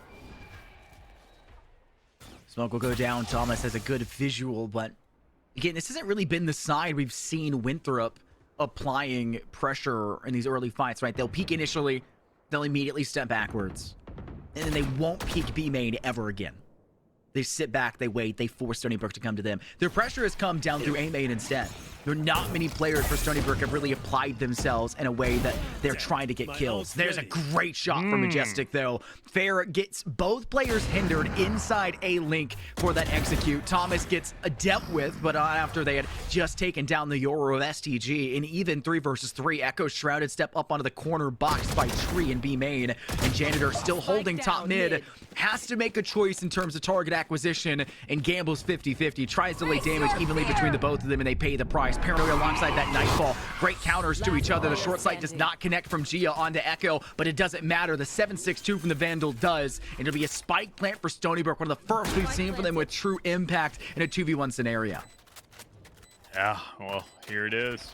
Against no other than the likes of Aeron, though, and that's scary to say the least. I mean, this guy has found so many sense of kills over the course of these rounds. It just comes down to the gun that he has in hand to play with, and well, an operator is one thing, but imagine to pick up a Vandal or a Phantom in the process when you're going onto that rotate, when you're going to be pushing these players. Even then, Headhunter alone could do more than enough.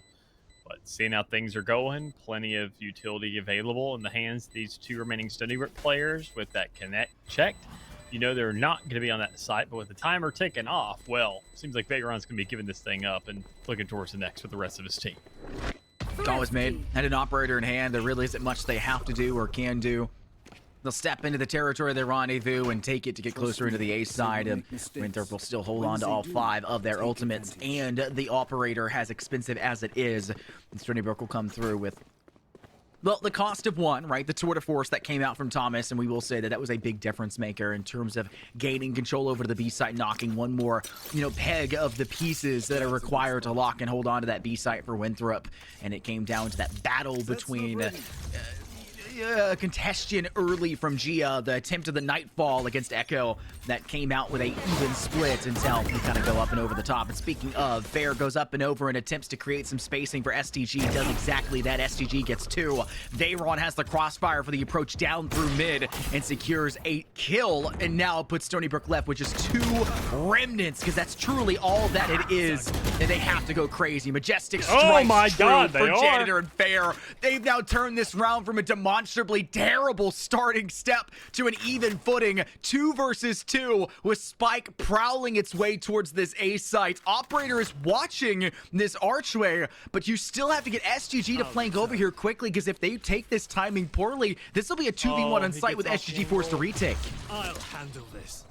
I mean, rightfully so. Making that call there, you knew a player was going to show up eventually, but even then still, if it was dimensional drift, that's a totally different story. That's way too much to really kind of go up against. So, good call for Vader. Go ahead, move to the very back of the map. Don't really give too much up. Even the dimensional drift really gets beyond even really fighting there, and the call's been made that he is towards the back of that site. Where is the swing going to come through? And it comes out for 1. You saw the second back towards his archers. You make the call to STG for that. Nice little pinch play coming through and execution to find a 6th round to play with there. Winthrop, even they had a beautiful start to that round. I mean, they were expected to win it. They had a little bit more fighting to do to actually earn it. Suffocating approach for Winthrop. STGs comes from that flank. Yeah, a little timing's a little bit tight to really stop the approach of the eventual spike plant, but a beautiful way for Veyron to make the call. I've cleared out back side. I cleared out corner. I just removed a player in that deepest crevice of this A objective. That now means this player has to be inside of elbow.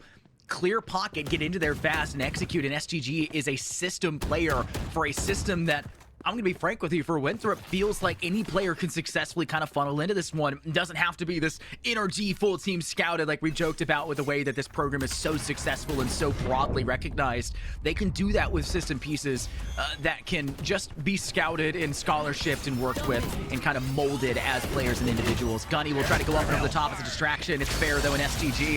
That fine opening kills. The orbital strike will try to keep players separated, but it has not stopped Fair from moving forward. STG gets yet another kill. Now this one onto Thomas. Fair will finally fall, but it may not matter because the player count for Stony Brook is so few and far between. It's an owl drone out, taps off the kill for Gia, who only gets 1, and Winthrop survive another one with STG getting 4 kills out of the 5 to make the odds now for a positive half guaranteed for Winthrop, sitting at 7. Yeah, just good looks here for Winthrop. I mean, obviously showing their prowess on this map, seeing what they're doing, and just kind of the way they're holding this thing down. I mean, purely, I want to say, just by the fights alone, I mean, they're not really even stationing themselves up too much for success. They're just taking a lot of these fights kind of outright, and it feels like more times than not, Stony Brook just aren't really ready for that. Earlier in those rounds, we saw the Odin in play, a lot of spray kills kind of coming through. We've seen now Stony Brook trying to kind of go ahead and adjust to that. Maybe not really play as many smokes, play a little bit more aggressively. Now at that point, you see this, I mean, Winthrop has dropped the Odin, has gone for more the Vandals, the Phantoms, the outright fighting, and the aim duels that they are taking just seem to be playing in their favor are much better. Gunny will have only a Sheriff. The full team is behind them. Mind you, Stony Brook want to get into this spacing. They've already lost 1 here on this push. You step in a pocket, though, you'd be willing to fight against a Vandal this close. And both Fair and Echo are here. Another smoke will be layered on top of pocket. Big Tonka T needs to either place 1 more or just confirm that they're going to have to give up that position. And Fair makes it an undeniable fact. 3, make it 4. Winthrop on top of the world right now here on Corrode. 8-round wins to their name.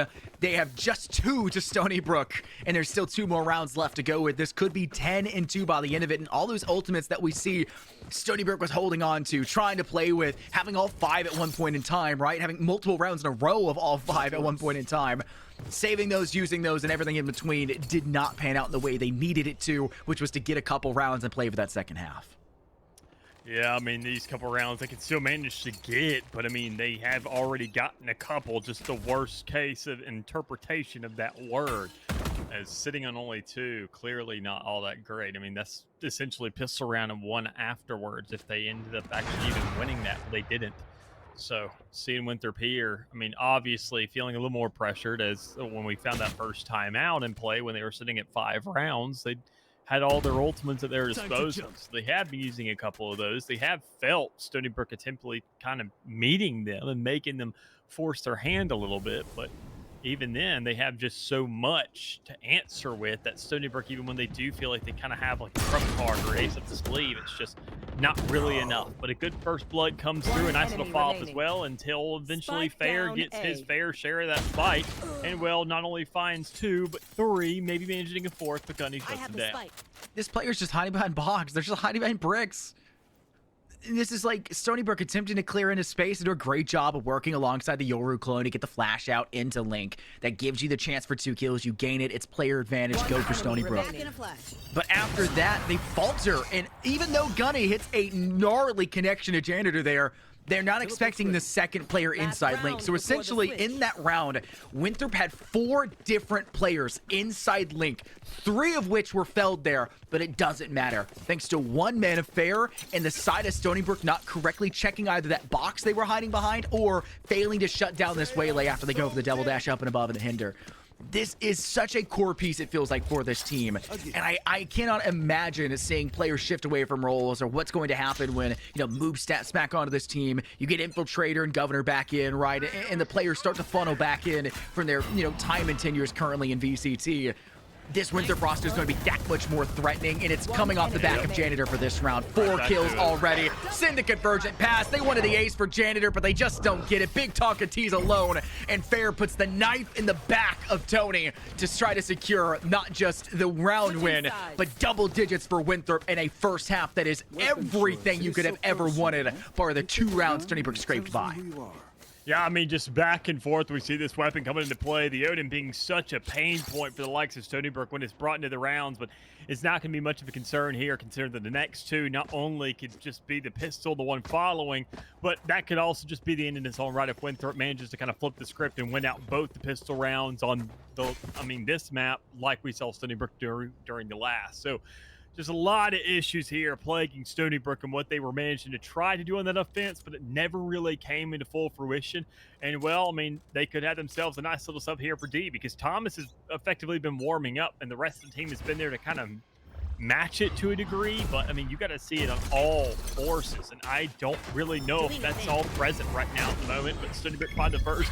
I mean, we see it right there. Majestic getting that initial kill on the Veyron, but I mean, out of anybody 2 killed, I mean, obviously it's nice when he's dead that his hunter is now out, but a lot of damage has been done in exchange. SDG deeper in, currently using the Ghost alongside Fair. This combo has been so powerful between these 2 players. And it's just a matter of now getting into that back of sight. Not much utility in terms of a waylay to work with. Fair is just testing the waters, the limit of this Sky Smoke. Gio's also very low as well already. Stony Brook's defense, well, they've held on for the first blood, but how much more time can they buy? A suffocating pressure brewing up from this B-side Link. Bottom mid, top mid, all clear. Nobody mid-window. Thomas as the headhunter, and STG does not check this angle, giving up the free kill, and Janitor's forced to refrag. The pressure is on. 1 player up above in heaven. Big Tonka T on site goes uncleared. Fair goes down. Janitor gets right-clicked by Big Tonka T, and Echo has to come into this one now in a 1v3. Timing will be tight. They need to hit the head of Tonka, but they don't do it. He's too Tonka tough for you. Stony Brook start off the second half of the pistol round win. Give themselves a nice little bit of fresh air, not too much, but just enough to let them remind of what the outside feels like, knowing what freedom can feel like, and getting a take that could be just enough to really drive you forward to maybe get yourself a couple more. But they got a very long road to eating themselves some equilibrium inside this match, so they got to make sure to kind of follow suit for Winthrop of what they did during the last half and show their defense is going to be just as prominent as what we saw out of that first half. But I mean, as things go, this buy obviously looking a little bit awkward, but you do get the 1 singular Vandal. We saw an idea of a Odin maybe coming into play pretty early, but you don't want to reveal that out of your sleeve too early because these smokes, I think that Winthrop's already learned from, they don't really have as much. They don't have the Sky Smokes. They're not throwing down 3 simultaneously. They were going 1 by 1, relying on that Omen because, well, they want to clear their corners a lot more procedurally. And, well, I think by doing that, they're going to find themselves a lot more successful fights, but not in a round like this where you're just kind of outgunned. Bayron, such a capital force when it comes to Winthrop in these pressure pushes into these sites. Headhunter in hand. We saw the way that Stony Brook lost out in their second round of the second half on the first map of Split. Not the standard 2-1 split you were expecting to see, and instead a 1-1 start. The pistol rounds didn't matter too much. Obviously, Winthrop got the first one in this half. Stony Brook followed through into the second half of this map. And they're following through with kills just the same. Short sight, great connection. Gunny gets one with a stinger, eventually dealt with. SGG has to refrag, lost Janitor, and Majestic is just holding the Bucky up close and puts an end to the forward movement by Winthrop through pockets. It's exactly what you want to see, a Yoru with a shotgun and actually finding kills. We saw a couple attempts from that, and the Bucky more specifically on Split up through male Dallas, and unfortunately not having the right click connection they were hoping for, this time being more consistent, and a good start for Stony Brook to get 2 in a row, something they were not capable of doing throughout the entire first half. Yeah, just one of those things, man. I mean, obviously, a second round that we're expecting Stony Brook to kind of be able to pull out there and Winthrop. I mean, if they start off the half at 10, I can't really see it's a checkpoint chokehold kind of situation unless we actually do see the next 6 going in Stony Brook's favor. But we'll see how this bye round goes for Winthrop because, I mean, they're expected to hopefully win this one, seeing the kind of guns in their hands. Once they get these Vandals, these Phantoms, these kind of more skirmish-style weaponry, I think that's when they really start to kind of come alive. But Bucky did get a shutdown, at least on the first. Going ahead, into the guy for the first one. There you go. Nice little trade coming underway. Echo does clear that out, but Gunny finds the exchange on the site. Spike is not down yet. I mean, utilities being funneled in, but kills are still going the way of Winthrop. Shot by shot, angle after angle. You have guys, you have coverage, and even then you still got a man on the flank, but it's not enough. Bayron cleaning things up there for the end. Echo carrying every other kill besides it. Echo is filled so well right now for Winthrop. That's their 11th round win, dropping a ton of weapons out of the Winthrop's hands, though, with Stony Brook, which is exactly what you'd expect and want to see. But a round like that, when you're so close to victory, you've kept them away from sight, you've got utility that's flushing them away, they're forced to fight against you, and letting someone as simple as being inside pocket be that deciding factor for a kill is going to hurt the morale. It's going to hurt the forward progress despite the round victory on statistics going your way. And Stony Brook have to be aware of that fact. Big Tonka T will go ahead and watch top mid through window. Spots and notes already that Fair has gone through into Link. Flashes will go hard. There's a clone. Gunny will go ahead and shoot it out. Now gets the contestant against SGG in effect. And will ready themselves to go ahead and dash forward and maybe go backwards. Echo gets the first blood of the round, though they lose STG quickly after that fact. It is a back and forth battle early, but it's really meticulous efforts for Winthrop as it's a bait game towards A, and instead the full team has B site control and just needs to do spike over to go for plant. And even then, I mean, you got a player rotating. You got number 2 over there, so ahead, over towards the side, just trying to go ahead, buy out whatever time you really can there. You know the Majestic has the judge in hand. You can't really be clearing these corners. You're just pushing to the side, making them push out towards you. So the front of the shadows was employed to go in place, find that rotation, and get towards the back of the side. And Echo managed to do that successfully, but can he find a couple kills off the back of this? And, well, with the Yoru pushing out on you, not really the case there. Veyron, last player standing, operator in hand. Not really the weapon you want to have when you're in a 1vx scenario, but you find the first. Headhunter's good for number 2, but number 3 is instead in Majestic's name to find a 5th round in play for Stony Brook to kind of keep things alive a little bit longer, but still, as I mentioned prior, a very long road still to go ahead of them. Yeah, it's just a hill in comparison to the mountain that's still in front of you, right? This is an uphill battle for both sides. Winthrop need to make sure they don't let this get out of hand. They need to make sure their offense is still firing on all cylinders. And despite the round win there for Stony Brook, credits aren't necessarily an easy commodity to come by. They got the operator, they have it collected here for defense, they had a Vandal they carried through.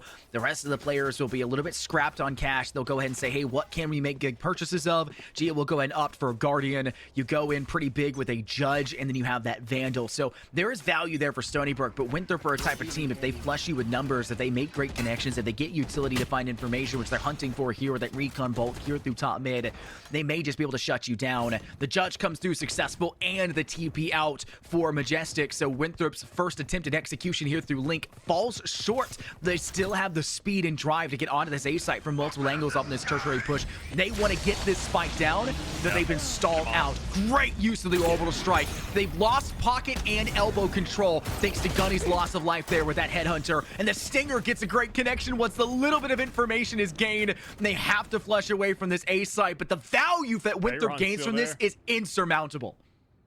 I mean, everybody else is going on the rotate. You're expecting that. You're queuing it a little bit late, and they're not even really going fully towards the B site. You're going to get that plant down, but you're setting these roadblocks in place for the likes of the rest of these Stony Brook players when they do go for the rotate. Veyron is sniffed out here, but, I mean, still has a Vandal, not an operator in place. It can take a lot more fights than what could have prior. And even then still, Spike not being down, awkwardly enough, putting Stony Brook in this situation, figuring, where the hell do we go? What are we playing for here? Just leaving these players mindlessly roaming around the map, and, well, it kind of ends up being a double-edged sword here as Tonka T is able to find one, make sure to equal out the numbers. Janitor pushing towards the side, Spike in hand, and with him being dead, that's the round done and dusted. Tonka T just has to live, and I think with obviously number 4 sitting towards the center of the map, Waylay is not going to be able to rush you down from there. Yeah, it's a great recovery off the back of Big Tonka T for Stony Brook. Winthrop doing it so hard, so heavy in the paint. They'd use the orbital strike. That's what kept them off that objective in the first place. So you start the round off with success if you're Big Tonka T. A little bit of utility, and by a little I mean a lot in this case because it is an ultimate, right? You flush them away from it, give the team time to rotate in. They successfully force them away from the A site. Veyron continue to stay inside elbow as a constant, consistent threat. They get one kill. You immediately shut that down back in return if you're Big Tonka T. You were able to be successful and impactful from the beginning to the end as a player. And that's exactly what Stony Brook need every single player to be capable of doing. And there are big moments where there's large droughts for some of these players, and that is a problem that cannot be allowed to happen against a team as good as this program, as this team, as these players are for Winthrop. And they exactly do that. Opening up Dimensional Drift for information. Goes in with the judge, STG. Hunter's Fury out of Janitor with that intel. Gets them one more. And why not let Fair join into the tally and another off the top? Stony Brook left with just 2. Make it just 1 with STG executing Gunny in mid-window. And it's just Majestic. Judge in hand. Torn asunder by shots from the flank. It's flawless at a Winthrop, and it is match and series point from this team already. Wow, I mean, just obviously the defensive side looking much better for both these teams here today when it comes around to this map. But even then, still, Stony Brook just doesn't have enough rounds underneath their wing moving into this half to give them that breathing room. I mean, obviously, the quota has been met. We've seen the amount of rounds being won by Winthrop is what we saw during the entirety of Stony Brook in that first half. But, I mean, they're going to have to string together a lot. And, I mean, this could be the time they do it. Keep in mind, that's where we saw these 5 being strung together by Winthrop in that first half. But it's just a lot to ask for, man. Already opening things up, picking off Gunny. You're down to 4, and Tonka T can have a bit of an answer, but the shots are going out. Sights being pushed, and another player's down for the count to possibly finish this. Well, Stony Brook, they need connections. They lose out on Gia, but Thomas is still standing. Thomas now getting a little bit of a visual towards Janitor. They have an Aldrone remaining as well, but it doesn't matter. Echoes flank them on B side itself. If you're stuck in Link, you're stuck there forever. Since the afterlife, not just Thomas, but your final player just the same. Winthrop will secure themselves a 2-0 series, and we were very concerned. This is that standard team. We were no longer surprised with what Stony Brook are capable of doing, but I think we're back into a little bit of an element of surprise, not just because Stony Brook didn't bring out what we were expecting, right? That same level of prowess, that same capability. They feel like they have maybe gotten a little cold in between last split and this split, but surprised by what Winthrop were able to bring to the table, not with their primary roster, just 2 of those players, and then with 3 substitutes coming in, fulfilling the roles that Governor, Infiltrator, Moves are currently not there, fulfilling that for the team and thriving in that space to do so. Unbelievable. Yeah, I mean, even then, I mean, funny enough, you mentioned cold. I mean, they're the team that got delayed because their governor literally state of emergency. Warranted state of emergency for the state. So, see how things are going to be. Obviously, maybe didn't really have power for the past couple of days. Things could have literally gone wrong for them in the worst way possible. But even then, still today, that's when the match kind of has to be brought out, where you got to have your homework, where you got to feel warmed up by now. And It's just not really the case for him. Obviously, map number 1 going in their direction, but map number 2 not really looking nearly as good as what we saw there. And this is one of those teams that, I mean, keep in mind the map rotation also is kind of really different compared to what we saw last time around. And that could have pandered towards the interest and the strengths of Stony Brook during the last split. And now that things are a lot different, it's just one of those kinds of things where Lotus isn't here and every team loved it, and it's just not really in play anymore. Same thing with Sunset. So there's going to be an adjustment period. I mean, it's first week of the season, not really the biggest first week of the split, excuse me. And they got some time to really kind of pick things up. And I think being this close, at least in the fair of on split specifically against the likes of Winthrop, I think it does have good promises for them and for the rest of the split in front of them. They just kind of really got to figure out, like I said, those small little tidbits here and there, as there was a lot more in that second map to go over. Yeah, and they'll have plenty of time to kind of work through it. Oh, wait, no, they don't. There's more matches coming up this weekend, right? Because this was a delayed game. They are going to have to very quickly figure things out heading into this weekend. More matches on Sunday and on Monday. But we're not done necessarily just here yet, folks. There will be an interview with one of the players here for the side of Winthrop. We'll get to poke at their mind just a little bit. But before that, we are going to take a quick break. So don't go anywhere. We'll be back right after this. Let's get to the minds of this Winthrop roster. Stony Brook University is a place for daring.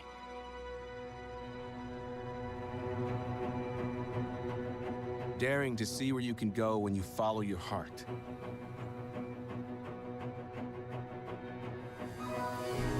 Even when it leads outside your comfort zone. Daring to ask bigger questions. Who will I be? Where will I thrive? What is my legacy? At Stony Brook University, we dare to find answers to these questions every day. In the classroom, in the field, on the water. Even in the spark of a spontaneous moment. Daring to define your own path is not always easy, but it is always worth it. At Stony Brook, New York's flagship university, we are united by one simple truth: to be something more in this world. Start with daring to be true to yourself. Stony Brook University. Dare to be.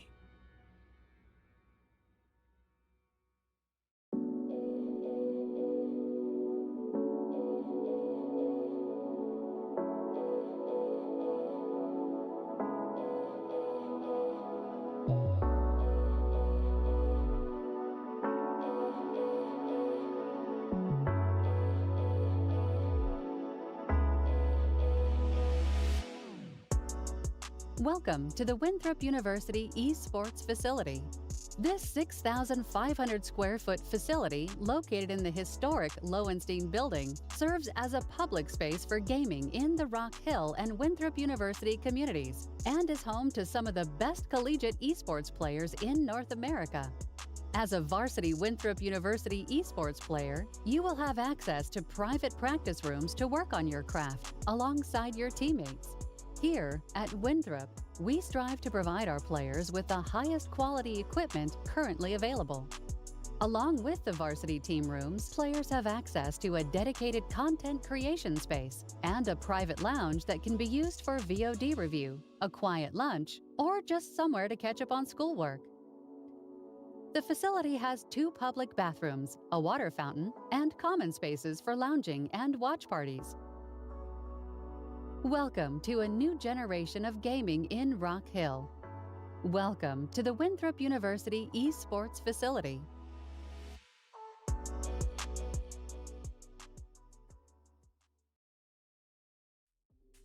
Better get down.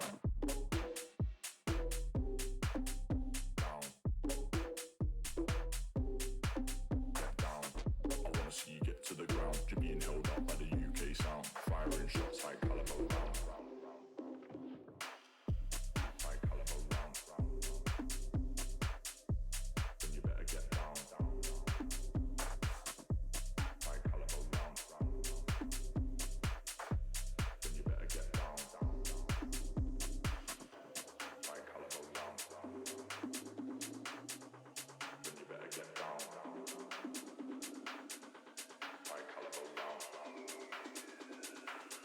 shots, high caliber round. If you know what's best, then you better get down.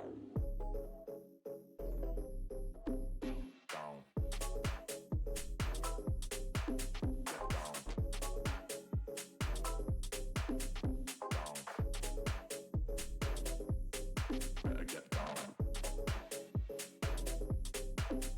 Down. Get down. I wanna see you get to the ground. You're being held up by the UK sound. Firing shots, high caliber round. High caliber round. Then you better get down. High caliber round. Then you better get down. High caliber round. Then you better get down. High caliber round. Then you better get down.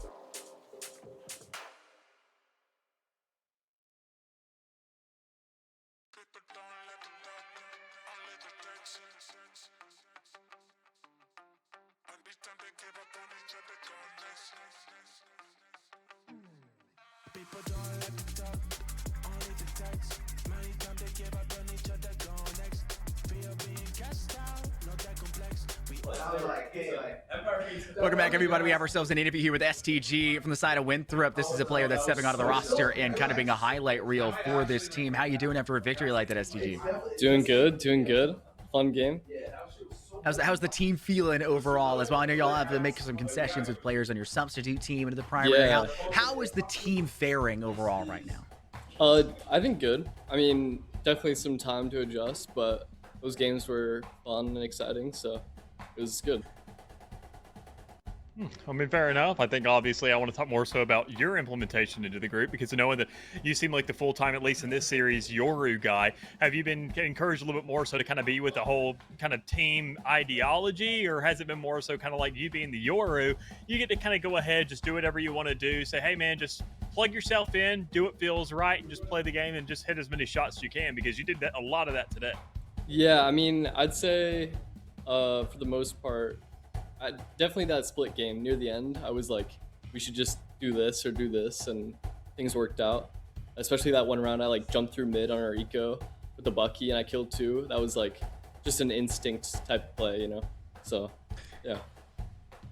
Primal out of STG. I think that's going to be our new code word for you, our new buzzword for you on broadcasts. Speaking of that, I know that y'all have obviously a lot of depth overall for the Winthrop roster. Having so many substitute players that are all amazing in their own right, can fit into a system that was proven here today. Knowing that fact, how has having players on the roster in the program, being in VCT, playing for these, insanely high echelon teams and performing, how has that helped the rest of the team grow and kind of fulfilling that gap? How has that evolved y'all's play across the board? Yeah, I think there's a lot we've learned, and I think there's still a lot to learn. Like, it's kind of just absorbing the knowledge from the players that were already on this team and trying my best to like fill the shoes of the people I replaced, So I think still a lot to come, but this was a good game. And I think, talking about everything that is to come, I want to more so kind of everything you've already received coming into play, even more so all the kind of resources you as Winthrop have available to you as players. How do you feel like that's kind of all really plugged you into the system? How much have you feel like you've learned? How much of a player have you feel like you've improved thus far, being a part of this whole system, getting plugged in, being on this roster, and especially being chosen to be the one to kind of really represent inside of Division 1? Yeah, I've only been here for like 2 weeks, so just these 2 weeks, I feel like I've learned a lot. And I'm going to be here for a while, so hopefully a bunch more to come, I don't know. Well, if you're here for a long time, then Dallas and I will probably be seeing you for quite a while, as we get to see you guys quite often across many leagues and things beyond, just in the collegiate space of things. Yeah. And just based off the gameplay we saw today, I think we're going to be in for a very fun series of matches throughout the remainder of Division 1 and just in general from you guys as you continue forward. But I'll give you a chance to shine real fast, to shout out anybody you're thankful for, your team roster, friends, loved ones, anyone else. Here's your chance to do so here, STG. Yeah, shout out my team. Shout out everyone that got me here, and yeah. All right, Short, sweet, simple to the point. How tall are you before we get rid of you? I want to know. I'm 6'2", but I mean, I can't stand up and show that. He says this. He's like, yeah. I'm 6'2". Exactly. Leaning back in the chair. You can't tell if he sits up too much, Dallas. He gets actually out of frame. Yeah. So it's important for him. But I appreciate you, SDG. Thank you very much for stopping by. Best of luck to you guys. Congratulations, y'all's victory in this first week, and I hope there's many more for you guys to come. Thank you. All right, Dallas, it has been a ridiculously good Friday night to get a series out of the way. Stony Brook came in with their primary 5. Yes, they made a change over to Gia out of Abel in that second map there on Corrode, but my goodness, Winthrop with a team that is not even their primary usual starting roster, thanks to players going above and beyond, playing and subbing in for VCT teams and everything else in between, still comes through, avenges the loss their primary team had against that Stony Brook roster in playoffs, and comes away victorious. Yeah, I mean, definitely good looks here for Winthrop for what they can accomplish. I mean, I think still, looking over the course of the season as things go along, they are treating this squad as it is their primary roster, realistically, because you always got to be ready for whatever kind of thrown to you. And even then, I mean, once the tricks are all kind of revealed out there, they're signed on now. They got their tuition money. They're inside and they're plugged in. So, obviously, hopefully good things for them coming over the rest of the season. A nice start to kick off. They go ahead and knock down Stony Brook a couple notches. But once again, swapping focus right back over to Stony Brook. I mean, these guys, they are capable of so darn much. I'm just curious to see what this season, and better yet, what the rest of the split with the map rotation, with the incorporation of the Bandit, and even more so with kind of the agent changes in terms of meta, and especially with a lot more waylays than what we saw during last split coming into play now, what they can do with that. Yeah, I feel like more collegiate teams are starting to finally key into the full fact that duelists, your primary jets, your primary killers aren't inherently the best options anymore, and it is really a battle against utility. And everyone thought that Vito would be the agent to deny that, right? Having your Jaeger ADS style util. No, you already have agents that could do it. You just needed something to extra, elevate the counter activity forward, and Waylay has finally found the safe space for it. But that being said, though, there's plenty more action to go for Division 1 throughout the remainder of this weekend and on the Monday following. Stay tuned for more action from us. That is all we have here tonight. Just 24 hours of a gap in between tomorrow and then starting back up on Sunday. Stay tuned for more from us. My name is Inferno Jr. here by Dallas. We've been a pleasure as always when you see you guys Sunday and Monday for more.